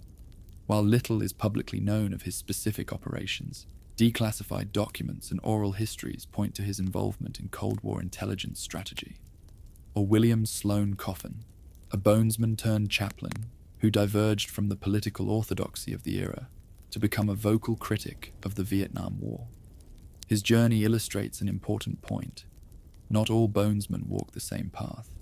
The Society produces both hawks and doves, conservatives and progressives. Its influence lies not in homogeneity, but in placement, a presence in every room, even on opposite sides of the debate. And then there is the Bush family. Few American political dynasties have been more closely intertwined with Skull and Bones. George H.W. Bush, tapped in 1948, began his career in business before entering politics.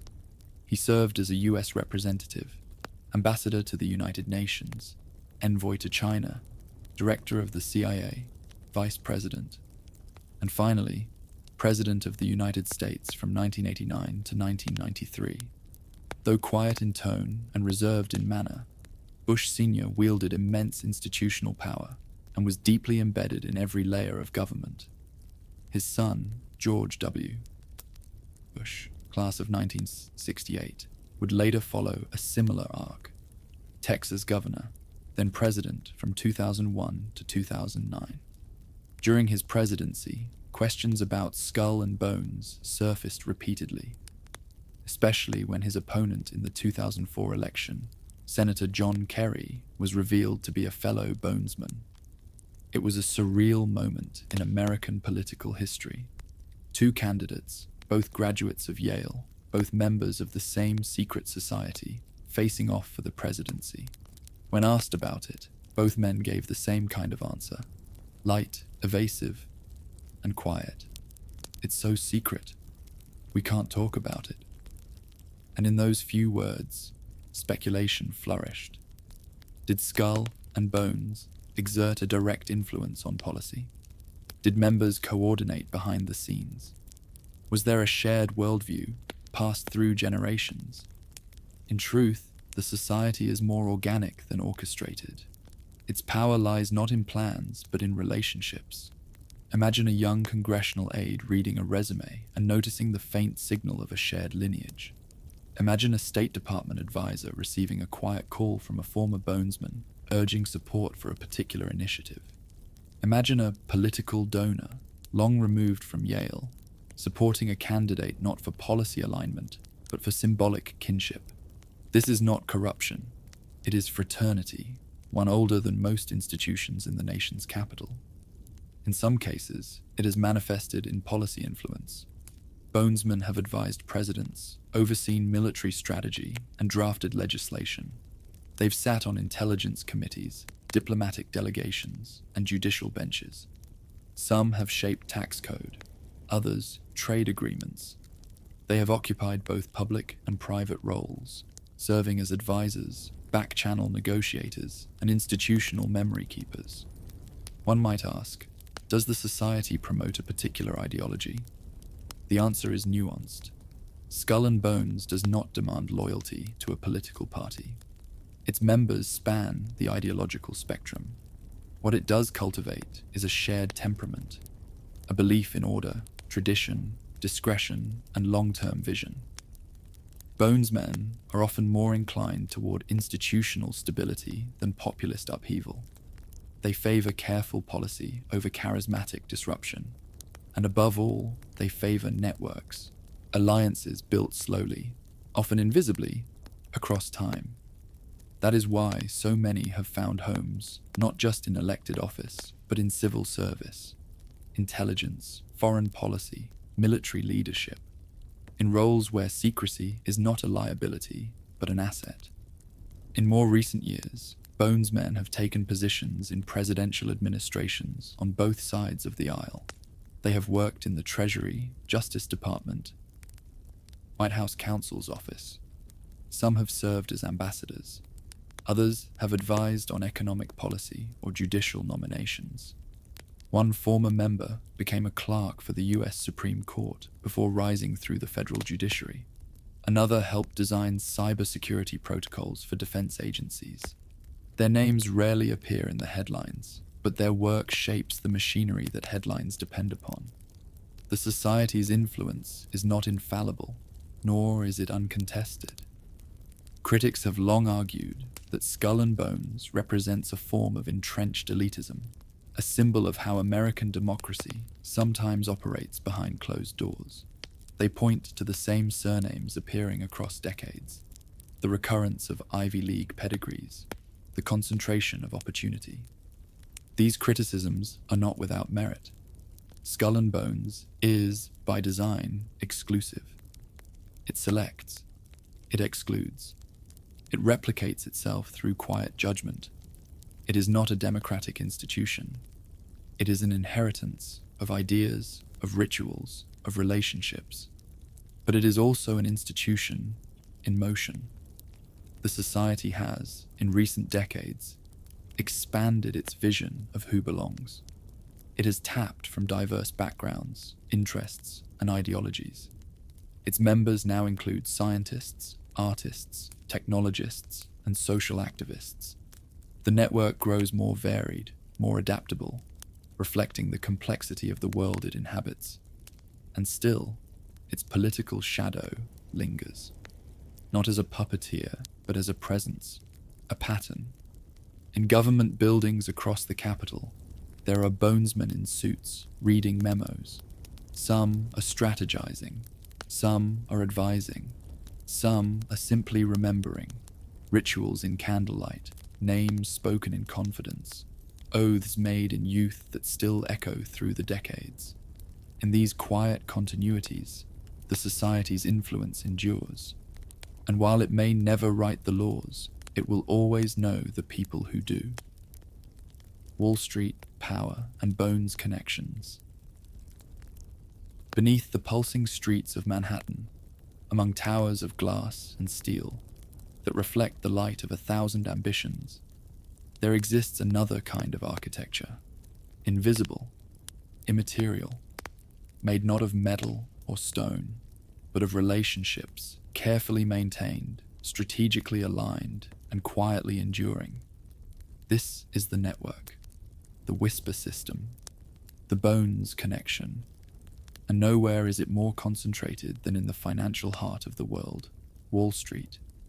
From the earliest years of the 20th century, Skull and Bones has had a quiet presence in the corridors of American finance, not in fanfare, not in press conferences, but in the places where capital changes hands, where markets are shaped by memory and trust, and where the steadiest power is wielded behind the scenes. This story begins, fittingly, with family names. In the late 19th and early 20th centuries, many Bonesmen emerged from American families already entrenched in commerce. The sons of railroad barons, steel magnates, shipping tycoons, and bankers arrived at Yale not only with aspirations, but with access. For them, the society was not a launching pad into influence. It was a consolidation of it. At the same time, Skull and Bones began to operate as a gateway for those without hereditary fortune. To be tapped was to enter a lifelong fraternity whose reach extended into partnerships, firms, trusts, and family offices. An invitation might not guarantee wealth, but it opened the doors to those who managed it. One of the earliest examples of this influence can be seen in the Brown Brothers Harriman firm, one of the oldest private banks in the United States. The firm, formed in the early 20th century, became a gathering place for Bonesmen. W. Averill Harriman, class of 1913, not only helped build the firm, but also used it as a stepping stone into international finance and diplomacy. Several other members of the society would follow him into the world of investment banking, asset management, and global trade. This wasn't just a matter of employment, it was a network within the network. Bonesmen in finance were known to prefer working with one another. Recommendations were made quietly. Interviews were held in private rooms, over dinners that started with toasts to shared pasts. No formal badge was ever worn, but the mutual recognition was unmistakable. And as America grew richer, more industrialized, and more global, Bonesmen were often at the center of that growth. The early and mid-20th century saw an explosion in corporate power. Railroads, oil, manufacturing, and finance becoming the pillars of a rising American empire. Bonesmen were there to guide and shape it, sitting on boards, advising tycoons, managing trusts, and handling mergers that would reshape entire industries. One such figure was Thomas Cochrane, class of 1894. A partner at J.P. Morgan & Co., Cochrane was instrumental in financing railroads and expanding the firm's influence in American infrastructure. He served as a quiet intermediary between powerful families, government officials, and the nation's banking elite. His name seldom made the headlines, but his signature moved millions of dollars and shaped the economic geography of a growing nation. Later, in the 1930s and 40s, Bonesmen helped steer financial policy during the Great Depression and the post-war recovery. While many served in government, others occupied dual roles, advising federal regulators while maintaining ties to the very firms under regulation. This was not necessarily viewed as a conflict of interest at the time.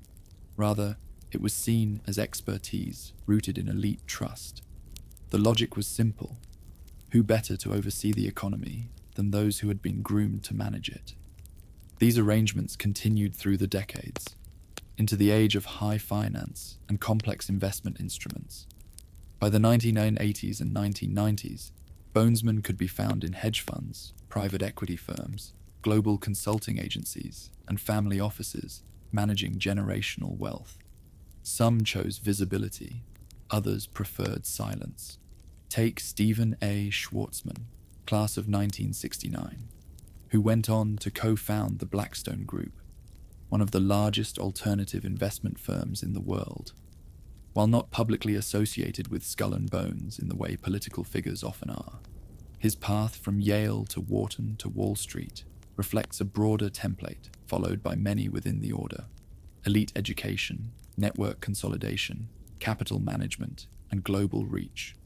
Yet beyond the marquee names lies the real architecture of influence, the hundreds of Bonesmen who serve as senior partners, general counsels, regulatory liaisons, and strategic advisors across the financial world.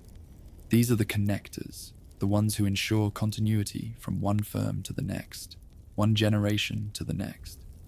They sit in back offices with leather chairs and brass lamps, reading quarterly reports and negotiating terms that shape billions of dollars in movement. But their power does not lie only in numbers, it lies in alignment. Bonesmen often share a worldview shaped less by ideology and more by stability. The rituals they underwent in the tomb, meditations on mortality, hierarchy, and identity, carry with them a certain conservatism, not necessarily in the political sense, but in the philosophical one, a belief in order, in control, in the maintenance of systems. This temperament aligns well with the logic of finance, especially at the highest levels: risk management, long-term strategy, and confidence in continuity. And in this world, trust is everything. Deals are made over relationships, not resumes. Capital flows not just where there's opportunity, but where there's familiarity. Bonesmen, bound by a lifetime of loyalty and silence, often represent the most reliable nodes in an otherwise volatile system. The society's influence can also be found in the philanthropic arms of finance. Members have gone on to chair endowments, launch charitable foundations, and serve on the boards of Ivy League universities, global NGOs, and elite cultural institutions. Their financial expertise is often paired with an understanding of legacy, instilled in them not just by their families, but by the society itself. Some have entered central banking. Others have played key roles in responding to global financial crises, quietly advising policymakers, organizing bailout efforts, or proposing structural reforms that would ripple across markets for years to come. And while not all Bonesmen remain in the private sector, many still turn to public service, education, or art. The gravity of finance has long remained a constant pull. For Skull and Bones, the connection to Wall Street is not merely economic, it is existential. The society teaches control, legacy, hierarchy, and discretion, all values mirrored in the logic of high finance. Capital flows, after all, are not just about profit. They're about who holds the levers, who understands the risks, and who remains steady when others falter. The tomb may be carved in stone, but the true structure of Bones' power lies in these invisible bridges, between the tomb and the trading floor, between ritual and revenue, between fraternity and financial systems.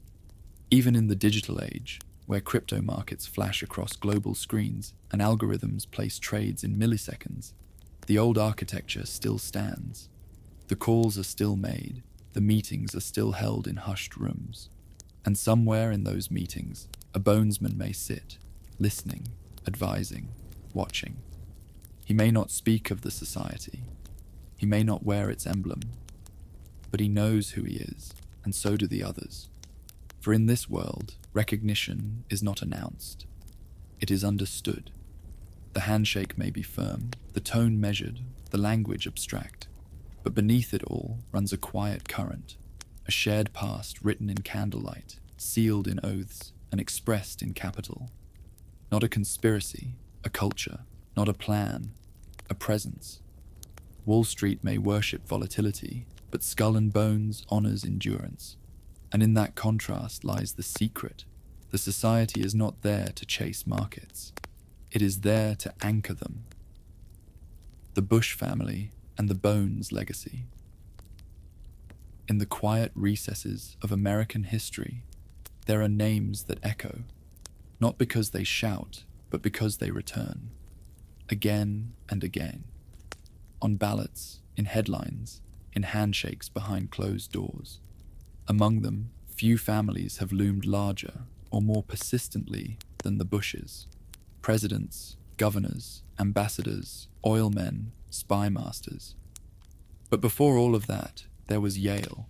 And before politics, before the podiums and cameras, there was a door on High Street. A door that led to the tomb. The Bush family's legacy in Skull and Bones is not an isolated footnote. It is a generational arc, stretching across nearly a century, embedded in both the history of the order and the narrative of American power. Their connection to the society is neither incidental nor purely symbolic.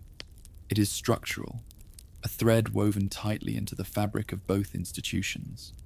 Bones and Bush, private and public, legacy and leadership.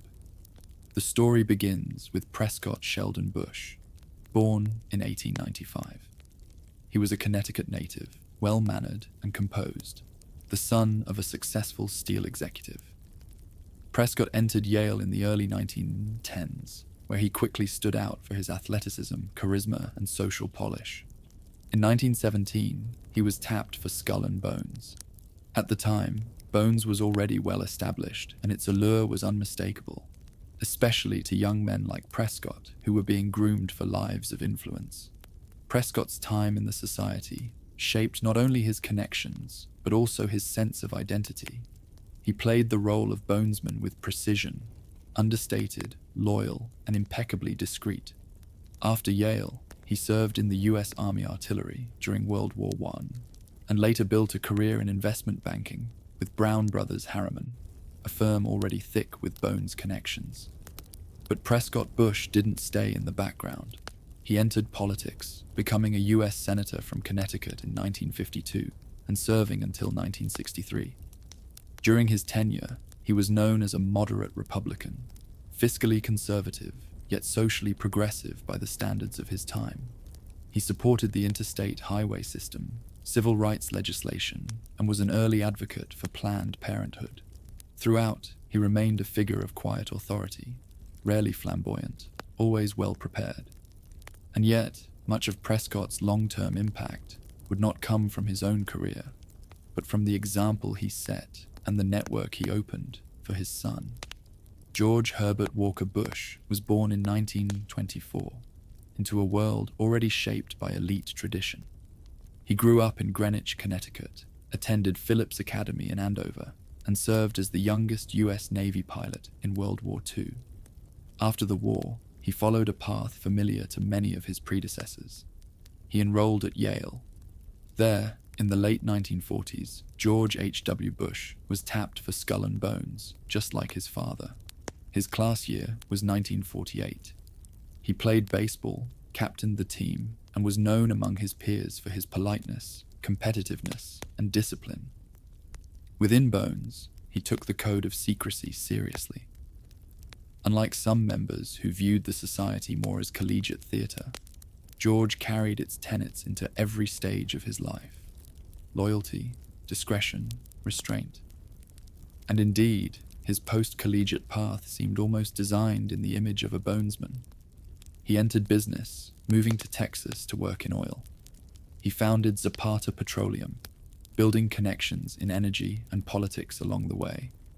Then came Congress, an ambassadorship to the United Nations, and the directorship of the CIA in the 1970s.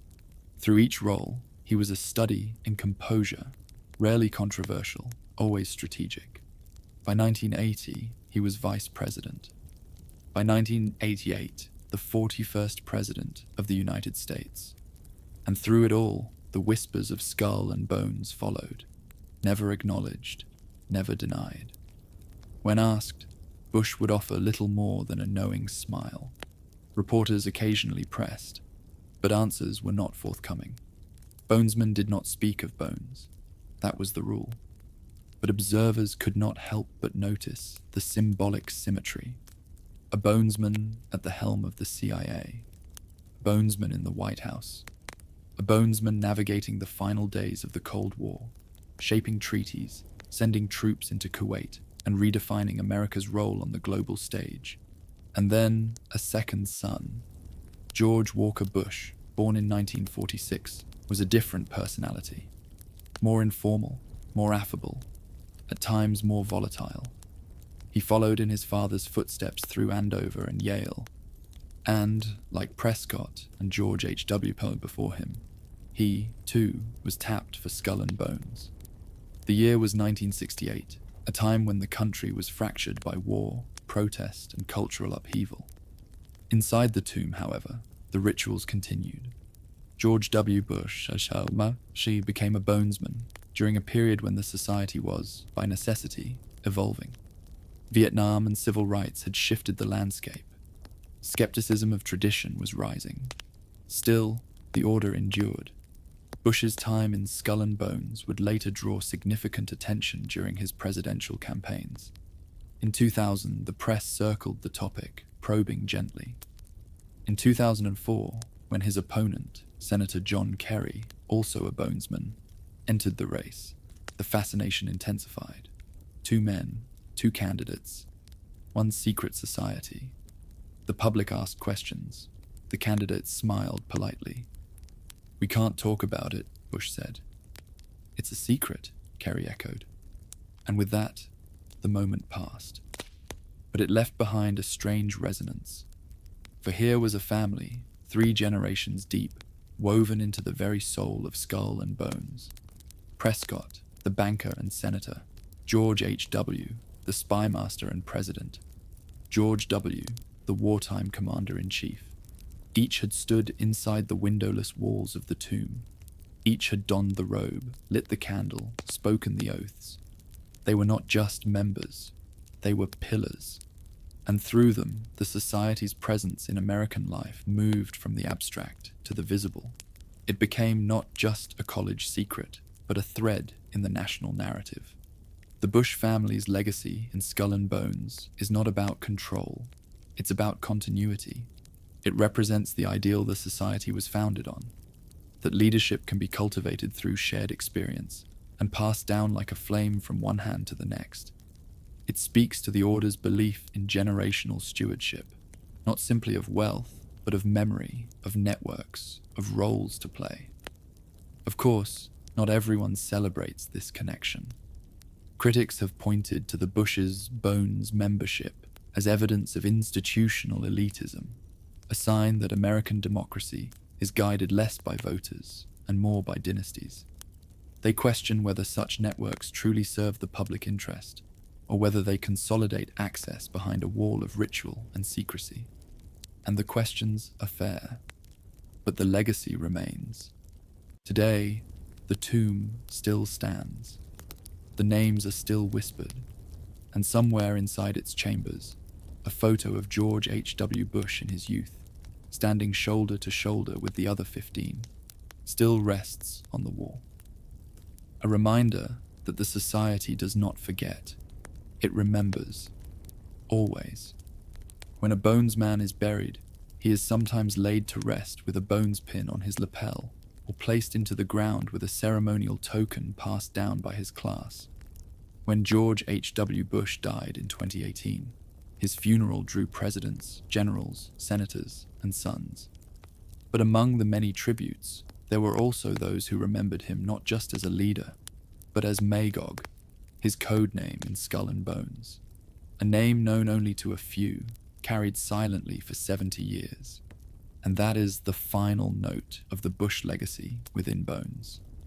It is not about secrets kept, it is about identities formed, bonds maintained, and generations who walked through the same stone door, knowing that what they found inside would follow them forever. Not in headlines, but in halls of power, and in the quiet moments when the world outside falls away and the candlelight flickers on carved stone. The conspiracy theories. There is a certain point at which secrecy, no matter how quiet or contained, begins to radiate outward. A sealed door does not simply keep things in, it invites curiosity from without. And the longer it remains closed, the more the mind begins to imagine what might lie behind it. So it is with Skull and Bones. For nearly 200 years, the society has said little. It has released no public statements, filed no press releases, and offered no interviews. It does not court attention, nor does it chase prestige. And yet, it has become one of the most mythologized institutions in American life. It is perhaps ironic, or even poetic, that a group built on discretion has become the subject of so many stories. Stories whispered in late-night dorm rooms, scribbled into the margins of fringe newsletters, and discussed with equal parts suspicion and fascination by everyone from conspiracy theorists to statesmen. Skull and Bones has become more than a secret society. It has become a symbol, and symbols attract meaning, especially in a world that is always searching for hidden patterns. The conspiracy theories that swirl around Skull and Bones are vast and varied. Some are anchored in historical curiosity, others spin off into the realm of fantasy, but all of them share a common theme: the idea that real power is not what it appears to be, and that behind the rituals and the robes lies something larger, darker, more orchestrated. Let us explore them, not to validate nor to dismiss, but to understand, because even the most outlandish theories often reveal something truthful, not necessarily about the society itself, but about the world observing it. The Geronimo Skull Theory, perhaps the most persistent and controversial legend surrounding Skull and Bones, is the alleged theft of Geronimo's skull. The story, popularized by investigative journalists and descendants of the Apache leader himself, claims that in 1918, a group of Bonesmen, including future Senator Prescott Bush, raided Geronimo's grave at Fort Sill, Oklahoma. They supposedly exhumed his remains and brought the skull, along with some bones and personal artifacts, back to Yale, where they were placed in the tomb as trophies. The evidence for this claim is murky. Some comes from internal society letters, leaked decades later. One, dated 1918, describes the delivery of a skull to the tomb, but whether it belonged to Geronimo remains unproven. Fort Sill authorities have disputed the account, and the official gravesite remains protected. Nevertheless, the story gained traction, leading to a 2009 lawsuit by Geronimo's descendants demanding the return of the remains. The case was ultimately dismissed. No resolution was found, but the story lingers, compelling, disturbing, and unresolved. For many, it is not simply a tale of grave robbing. It's a metaphor, a symbol of elite entitlement, colonial arrogance, and the belief that even death offers no protection from power. Whether true or not, the story illustrates the gravitational pull of Bones mythology. Its silence invites projection. Its refusal to confirm or deny becomes the blank canvas upon which speculation flourishes. Bones and the New World Order. Another theory, often echoed in the pages of anti-globalist manifestos and whispered across internet forums, is that Skull and Bones serves as part of a shadow government, an arm of the so-called New World Order. This theory suggests that Bonesmen, bound by lifelong loyalty and trained in secrecy, are seeded throughout global institutions to quietly direct world events. Their aim, according to the theory, is not public service, but global control, a borderless, elite-dominated future in which nation-states dissolve and sovereignty is replaced by silent consensus. Proponents point to the society's ties to the Council on Foreign Relations, Bilderberg Group, World Bank, and other high-level organizations. They cite overlapping memberships, familial connections, and policy alignments as evidence of orchestration. Some even claim that Bonesmen hold the levers of international finance, controlling central banks through indirect influence. But there's a paradox at the heart of this theory. The very things that conspiracy theorists point to, Yale credentials, elite connections, career advancement, are the same things many Americans celebrate in resumes and biographies. In truth, Skull and Bones does not hide the fact that many of its members rise to prominence. It only hides how they get there, and in the absence of transparency, imagination fills the gap. Some theories go further. They claim that Skull and Bones is connected to ancient secret orders, that it draws rituals from the Illuminati, the Freemasons, or even occult traditions dating back to Babylon or Egypt.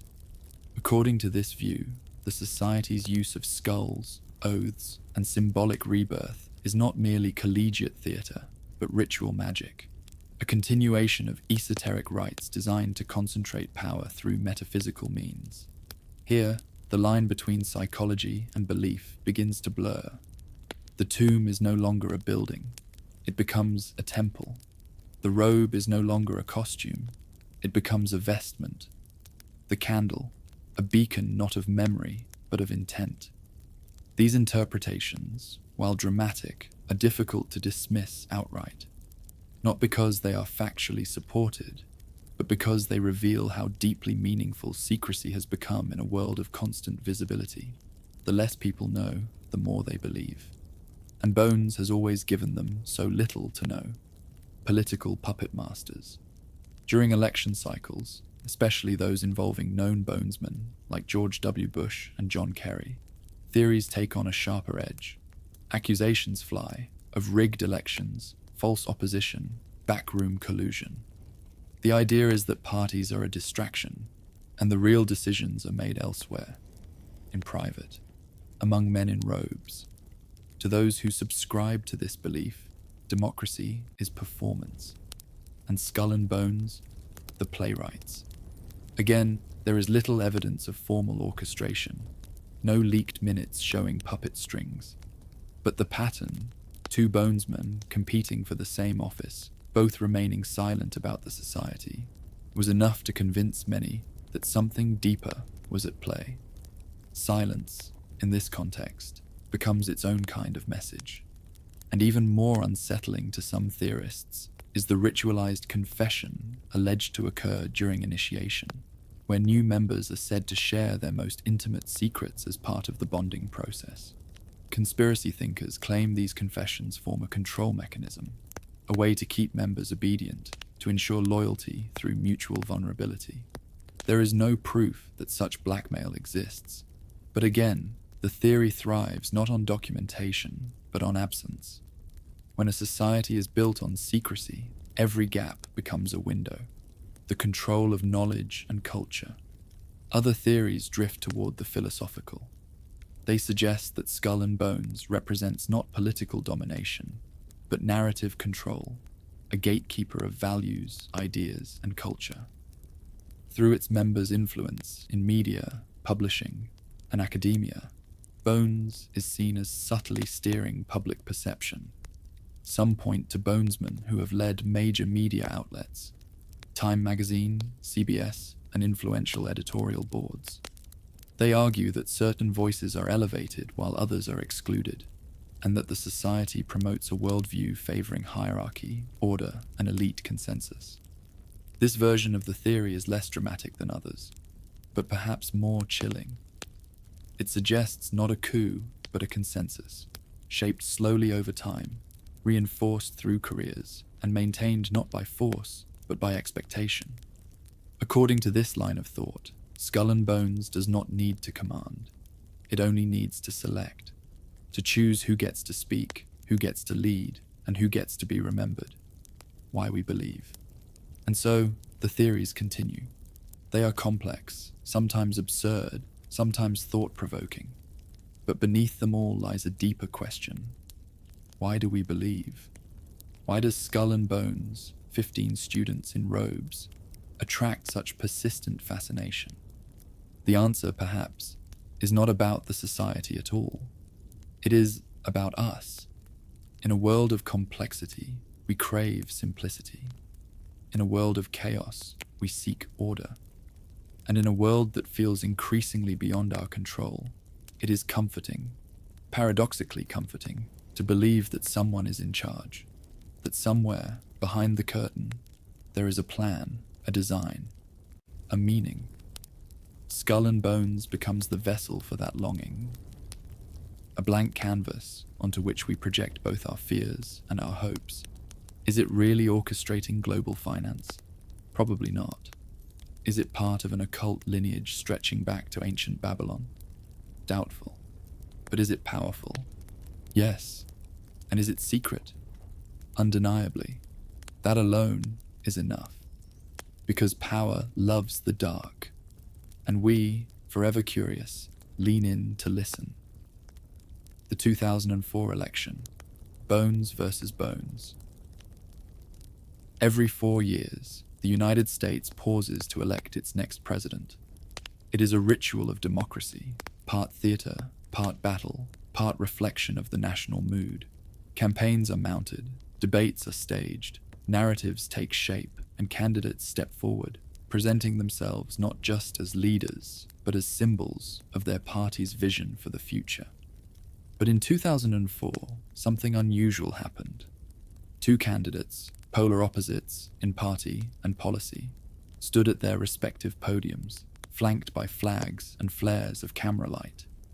One was an incumbent president, the other a decorated senator.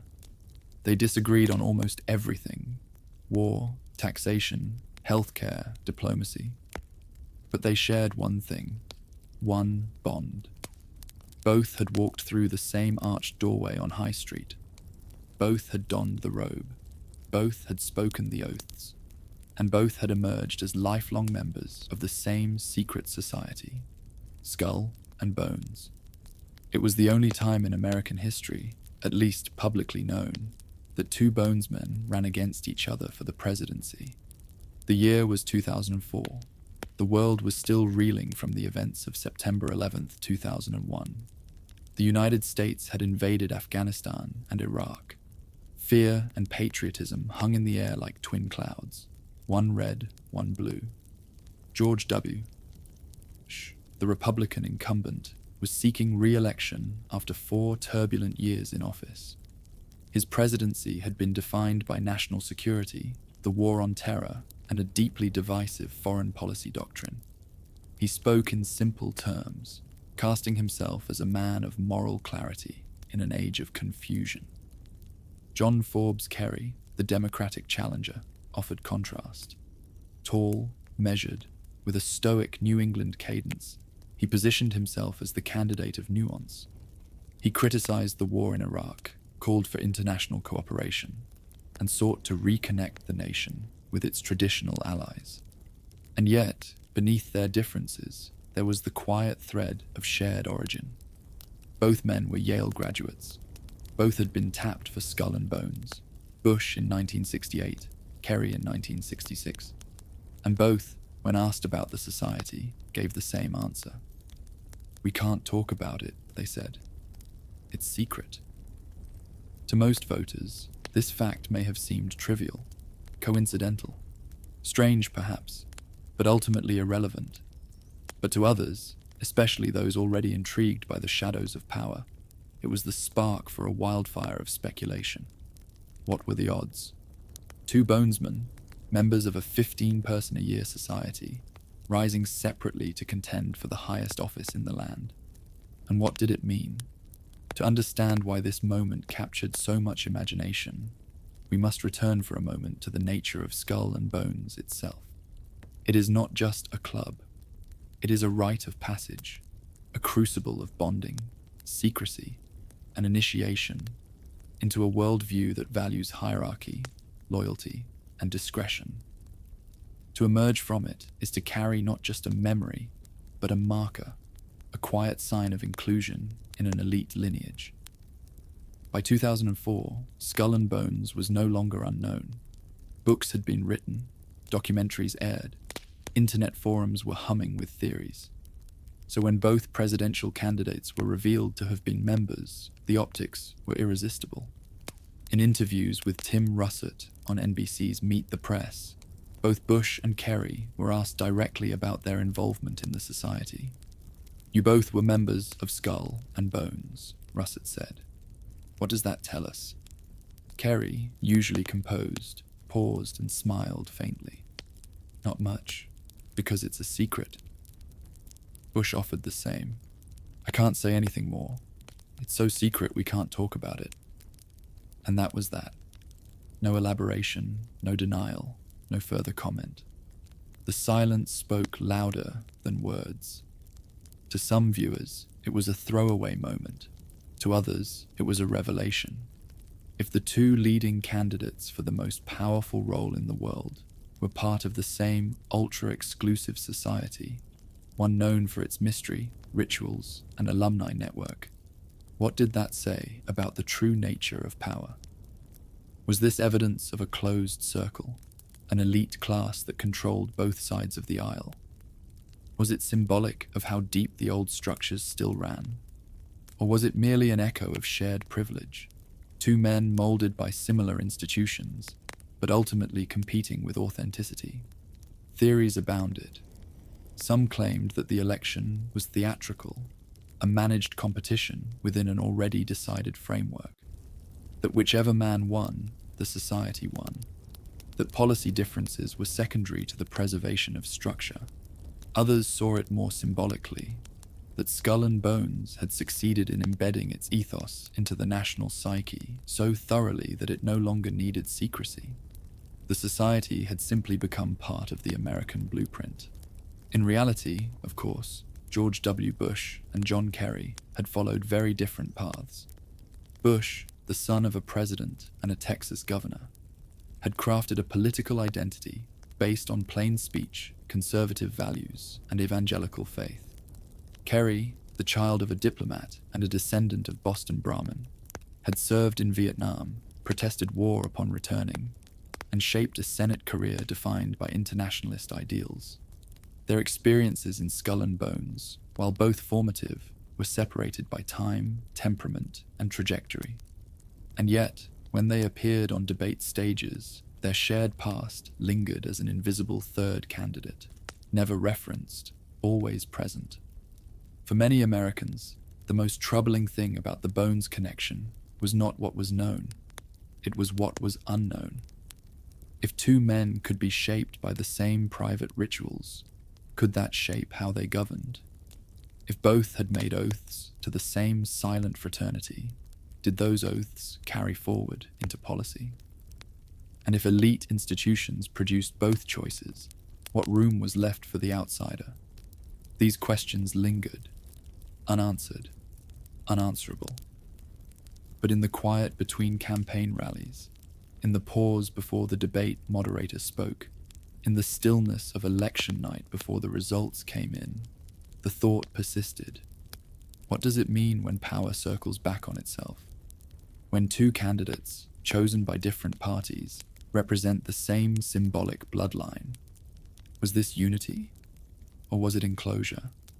To some, it was comforting, that shared traditions could yield differing visions, that a common foundation didn't preclude divergent growth.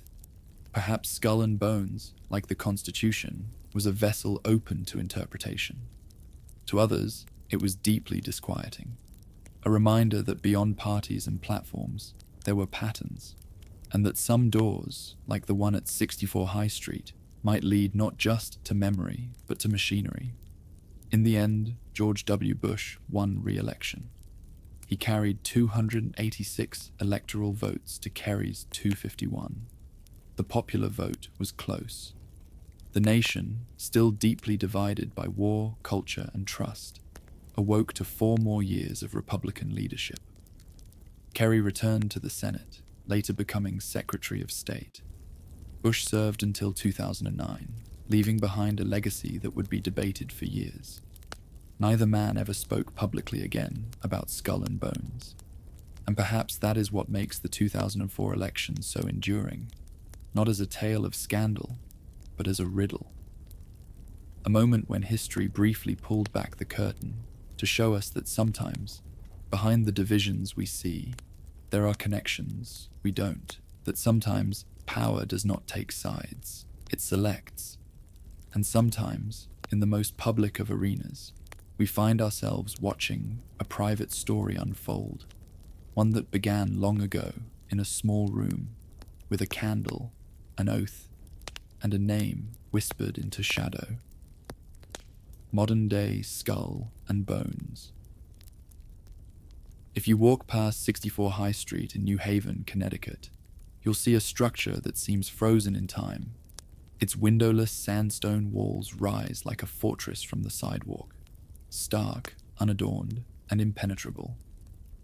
There are no signs, no explanations, no historical plaque, just a heavy wooden door, often locked.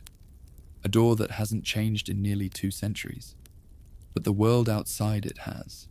The 21st century has brought with it a torrent of transparency. Social media, leaks, smartphones, surveillance. The age of the camera has collided with the age of confession. People share everything: opinions, routines, locations, fears, broadcasted in real time, archived forever. It is a world, many say, that leaves little room for secrecy. And yet, Skull and Bones still exists, quietly, continuously, persistently. In this chapter, we look not to the past, but to the present. What does Skull and Bones look like today?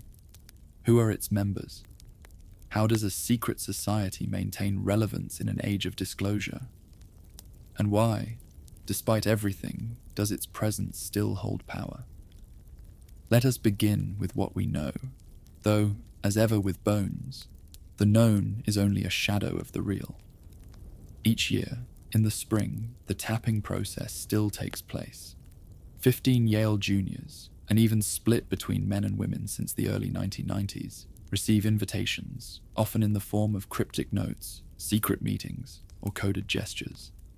The process remains wrapped in quiet ceremony, not a spectacle, but a whisper, not an announcement, but a nod. These 15 students are chosen not only for their academic or athletic achievements, but for something else, a blend of presence, charisma, intellectual depth, and potential influence. In recent decades, the profile of inductees has broadened. Artists, activists, scientists, coders, dancers. Bones has quietly adapted to the spirit of each generation while preserving the aura of exclusivity. And once selected, the process begins again. They gather twice weekly, often Thursdays and Sundays, inside the tomb, just as their predecessors did. There, behind locked doors and thick stone, they conduct what the society refers to as sessions.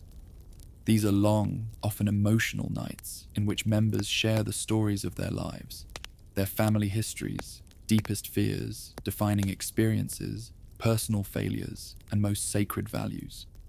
To outsiders, these sessions may sound ritualistic, even dramatic.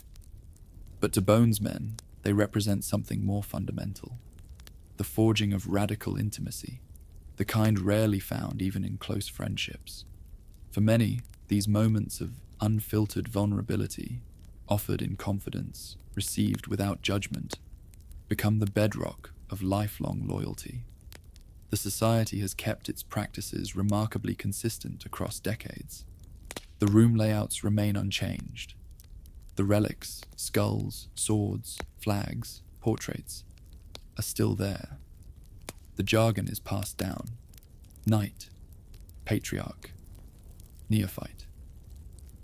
The ceremonial language still recited in Latin. Even the old grandfather clock in the main chamber still ticks, solemn and slow. But surrounding that sacred interior is a world that has moved on. Yale today is a vastly different institution than it was a century ago.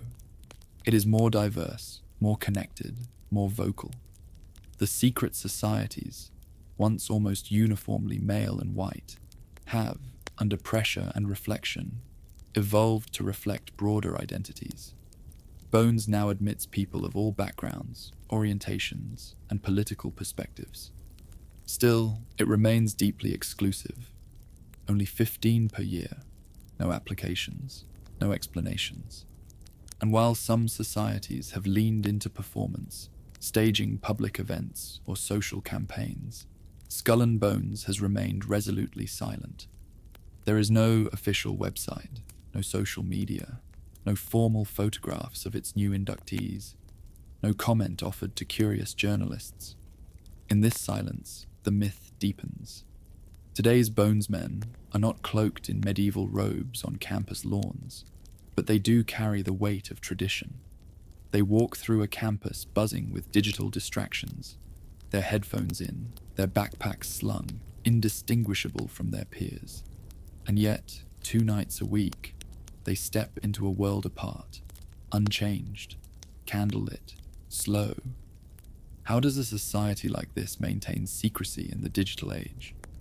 The answer, paradoxically, may lie in discipline. While much of the world rewards instant expression, Skull and Bones demands containment. Members are trained from the outset to speak less, to guard what they know, and to treat discretion not as an inconvenience, but as a form of honor. Many Bonesmen never mention their membership outside the group. Even years after graduation, they refer to it obliquely, if at all. Their loyalty, curiously, is not demanded. It is assumed. Once inside, the expectation is clear. What happens within the tomb stays there.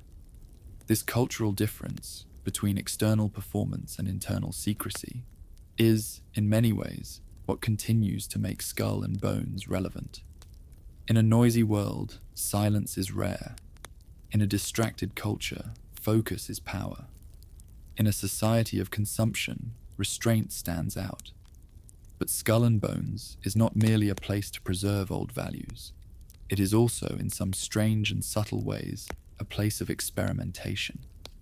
In recent years, Bones has reportedly brought in alumni with experience in artificial intelligence, global development, ethical philosophy, environmental science, and social justice work to engage the undergraduates in conversations about leadership in the modern age.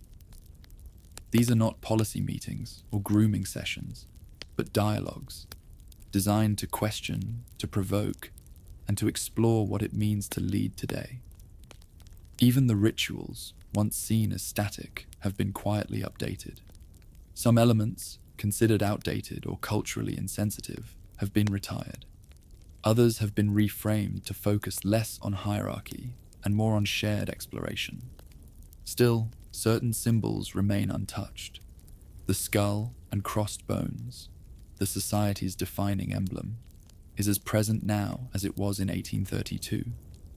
It appears on flags, on walls, and even etched into keepsake tokens. Members sometimes carry into the world beyond. To those who understand, it signals identity. To everyone else, it means nothing. That's the point. There is still a deep romanticism to being part of Skull and Bones. It is not about control. It is about continuity. To belong is to step into a story already in progress. To contribute your chapter, knowing it will be remembered only by the few. Members often return decades later to the tomb for private reunions. Former classmates, now in their 40s, 60s, 80s, gather in the same rooms where they once sat as undergraduates. The world has changed. Their lives have changed.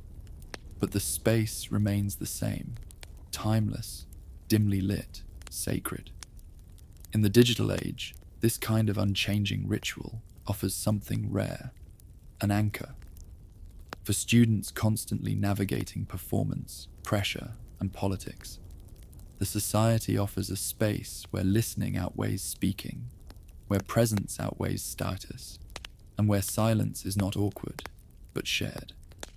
Of course, questions remain. Does Skull and Bones still shape the future of American power?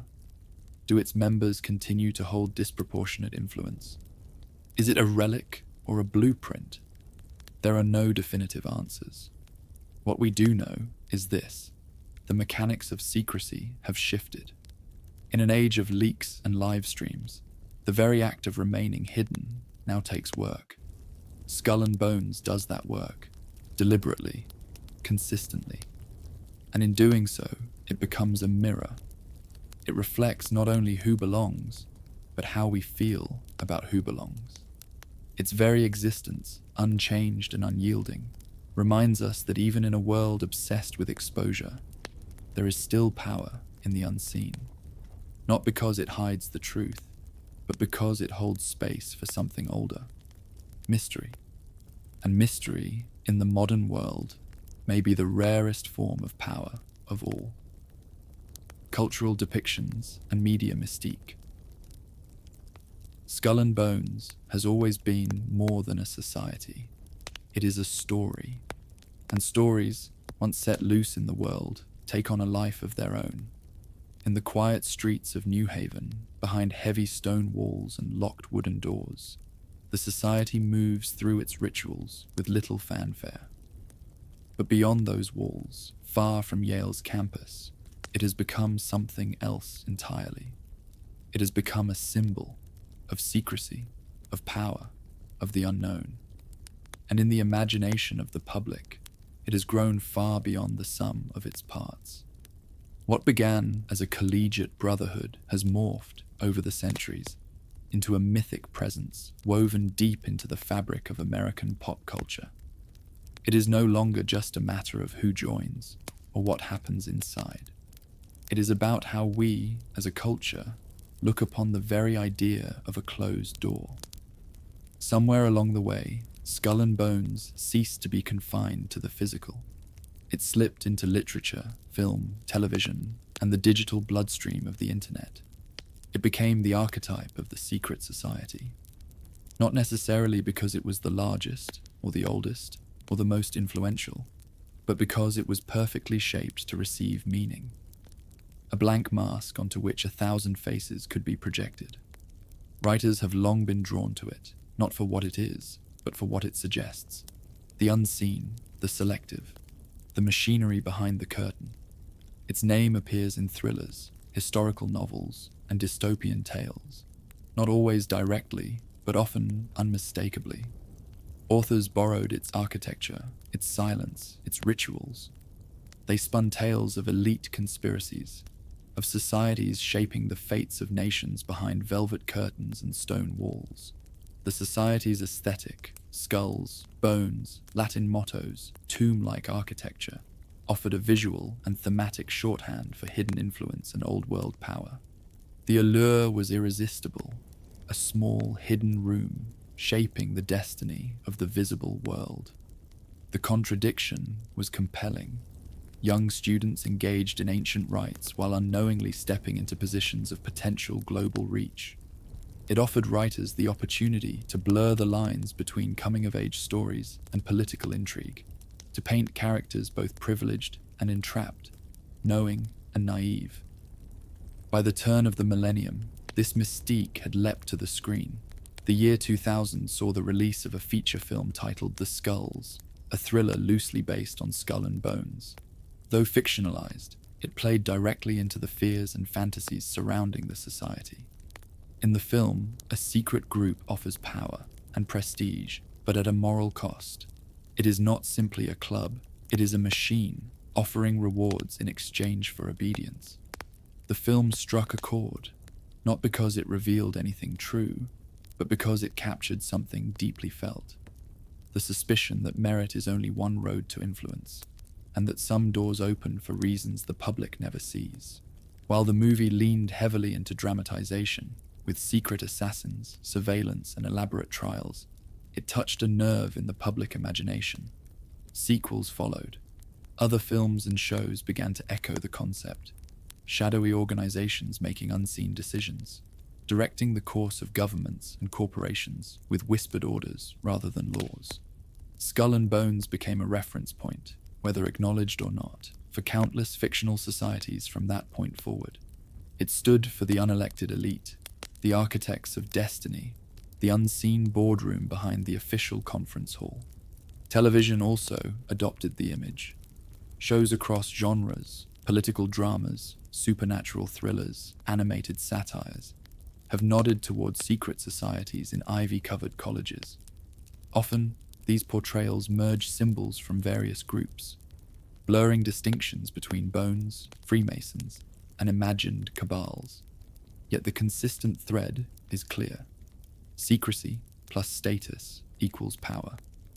And in the collective imagination, Skull and Bones stands at the center of that equation. The media did not stop at fiction. Documentaries, news features, and investigative books began to circle the society with increasing frequency, particularly as former members took on prominent roles in government, finance, and diplomacy. The veil of anonymity became harder to maintain in the digital age, but Skull and Bones never responded. No rebuttals, no clarifications, no engagement. And with every unanswered question, the mystery deepened.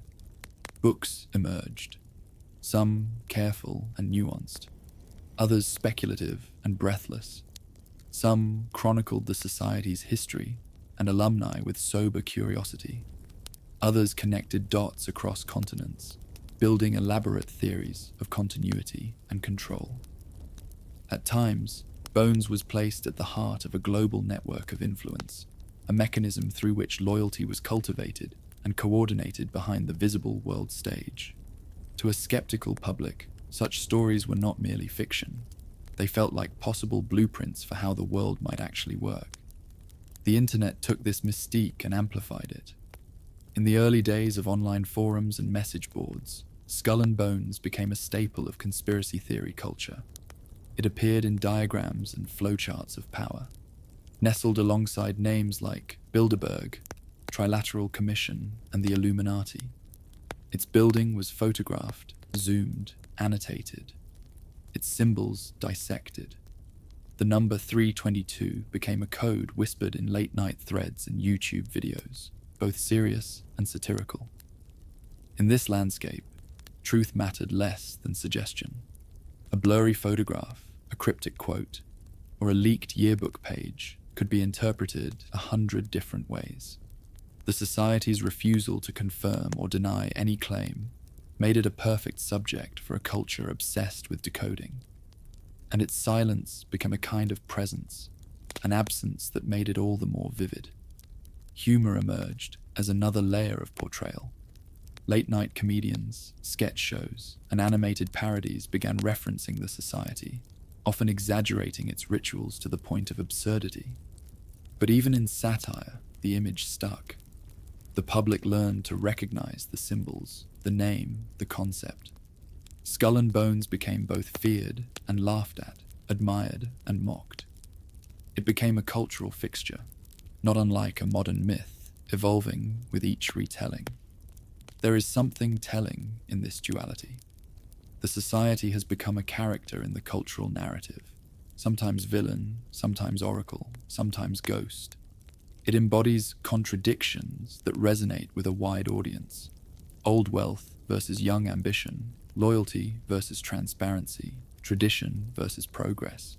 It is, in many ways, a vessel for the collective anxieties and questions of a society unsure of how power truly works. As generations pass and media evolves, the image of Skull and Bones shifts, but never vanishes. In today's digital environment, where secrets are hard to keep and attention spans are short, the society's continued silence feels almost radical.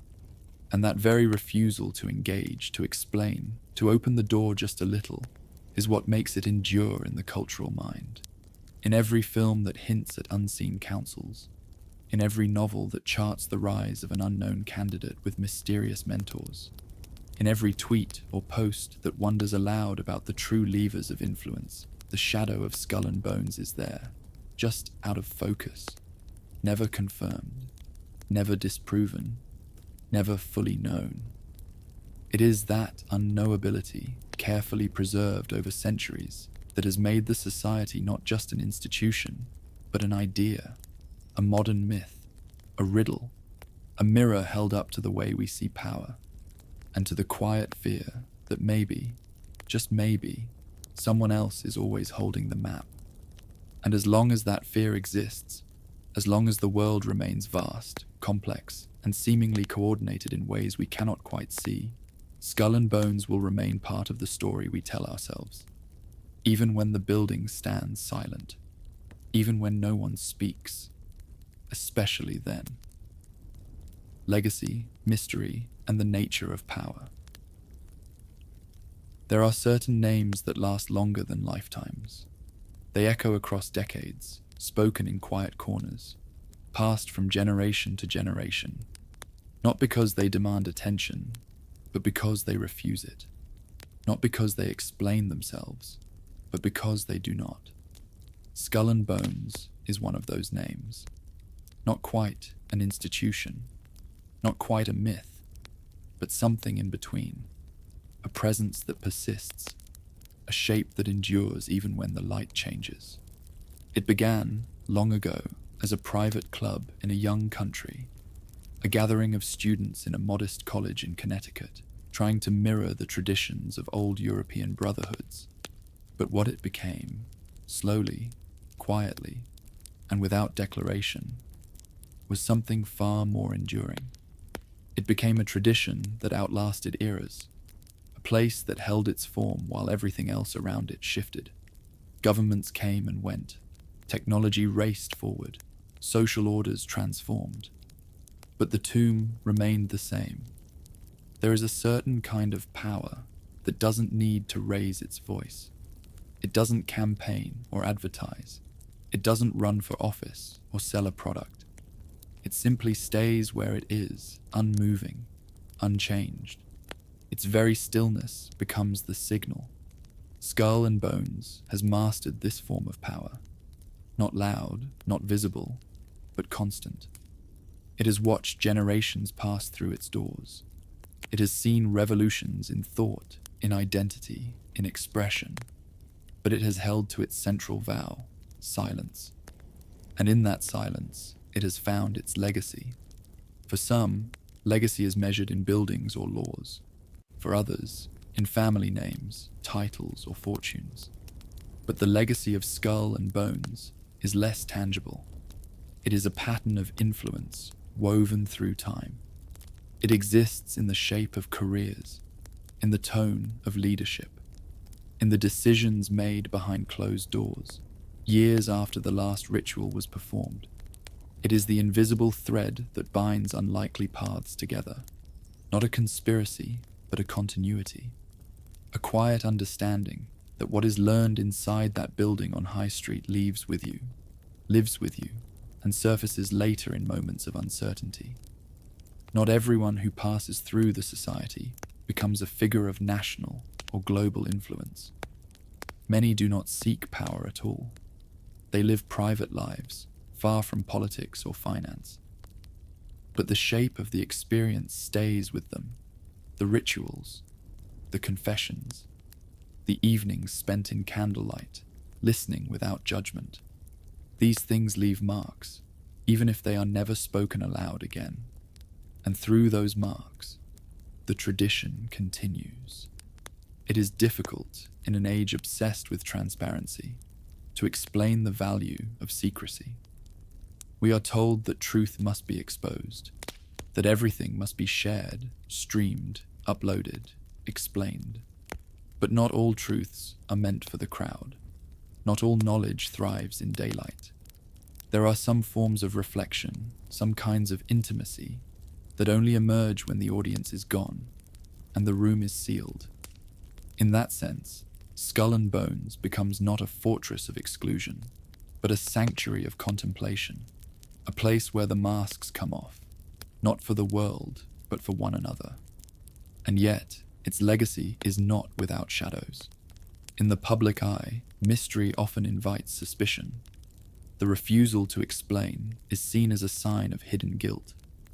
The choice to remain private is interpreted as proof of a secret agenda. Skull and Bones, perhaps more than any other American society, has been burdened with this paradox. The more it stays quiet, the louder the world speculates. It has become a vessel for projection, both fair and unfair. It represents, for many, the lingering presence of old hierarchies, of gatekeeping, of institutions that shape the future without ever asking permission. There is truth in some of these concerns. The society was not always inclusive. It did not always adapt quickly. It has favored the privileged, the well-connected, the already ascending. And like many institutions born in the 19th century, it carries with it the fingerprints of the past, some noble, some deeply flawed. But it is also a mirror. It reflects what we believe about leadership, about ambition, about what is earned and what is given, about what is seen and what is hidden. And in that reflection, we are forced to confront uncomfortable truths, not just about the society, but about ourselves, about how we choose our leaders, about what we value in them, about why we trust some doors to remain closed, even as we knock louder on others. Skull and Bones, in its way, becomes a question about legacy, who leaves one and why, a question about mystery, why it unsettles us and why it fascinates, and a question about power, not just who holds it, but how we define it. For most of its history, the society has been content to let others speak for it. Writers, filmmakers, theorists, alumni, critics. It has not corrected the record. It has not defended itself. It has not asked for recognition. And perhaps that, too, is part of its nature. To be something that resists the need for validation, that chooses continuity over popularity, that holds a candle in a sealed room while the rest of the world is lit by stadium lights. In a culture that demands constant disclosure, Skull and Bones reminds us that mystery still has a place, that not everything must be revealed to be real, that silence can be powerful, not because it hides the truth, but because it makes space for things the modern world too often forgets. Reflection, ritual, reverence, and restraint. Its legacy, then, is not one of dominance, but of presence. It is not the architect behind every decision, but the echo behind many of them. A low hum beneath the public discourse. A shared language among those who recognize the weight of quiet rooms and long conversations. We often think of legacy as something carved in stone or printed in books. But there is another kind of legacy, one passed through gestures, through pauses, through the way a person listens more than they speak. Skull and Bones, at its core, teaches that kind of legacy. That presence is sometimes more enduring than proclamation. That a name can become more powerful not because it is said often, but because it is said rarely and remembered always. In the end, perhaps that is what draws people to its story. Not the skulls, or the symbols, or the stories of global reach, but the idea that somewhere, beneath the noise, there is still a room where people gather to speak the truth of their lives, where titles do not matter, where masks are set aside, and where, just for a moment, the future is shaped not by competition, but by confession. We may never know what is said in those rooms. We may never see the rituals in full. But we know this: the society endures, not because it is flawless, not because it is feared, but because it has chosen to remember something the world too often forgets. That power is not always loud, that legacy is not always visible, and that mystery, when held carefully, is not a danger, but a kind of sacred trust. As the candles flicker low in the tomb, and voices murmur into the walls that have heard generations before, Skull and Bones continues, not to dominate, but to persist, not to explain, but to remind. Remind us that some doors are still closed, and that sometimes what lies behind them is not conspiracy or control, but something quieter, something older, something still worth listening for. I hope you found tonight's sleep story both calming and intriguing. A slow, quiet journey through the entire story of Skull and Bones. From the earliest days of Yale's founding, through the rise of secret societies, the mysterious rituals behind closed doors, the whispered legacies of influence and loyalty, all the way to the present day, and the questions that still linger in the silence. We've traced the shape of a story that's as much about mystery as it is about power. If you're still awake, that's perfectly all right. Let your thoughts soften now, like old pages slowly turning in a book you no longer need to finish. There's no need to remember every detail or debate what was true and what remains unknown. The story has unfolded, and now it can rest just as you can. And if you ever wish to wander again, through ancient myths, secret histories, or forgotten corners of the world, we have many more sleep stories waiting. each one a quiet invitation to drift and dream. Thank you for joining us tonight, for listening so patiently and gently. Wherever you are, in a city glowing with distant lights, in a quiet cabin tucked away from the noise, or simply wrapped in your own stillness, I wish you peace, warmth, and the deep rest you deserve. Sleep well,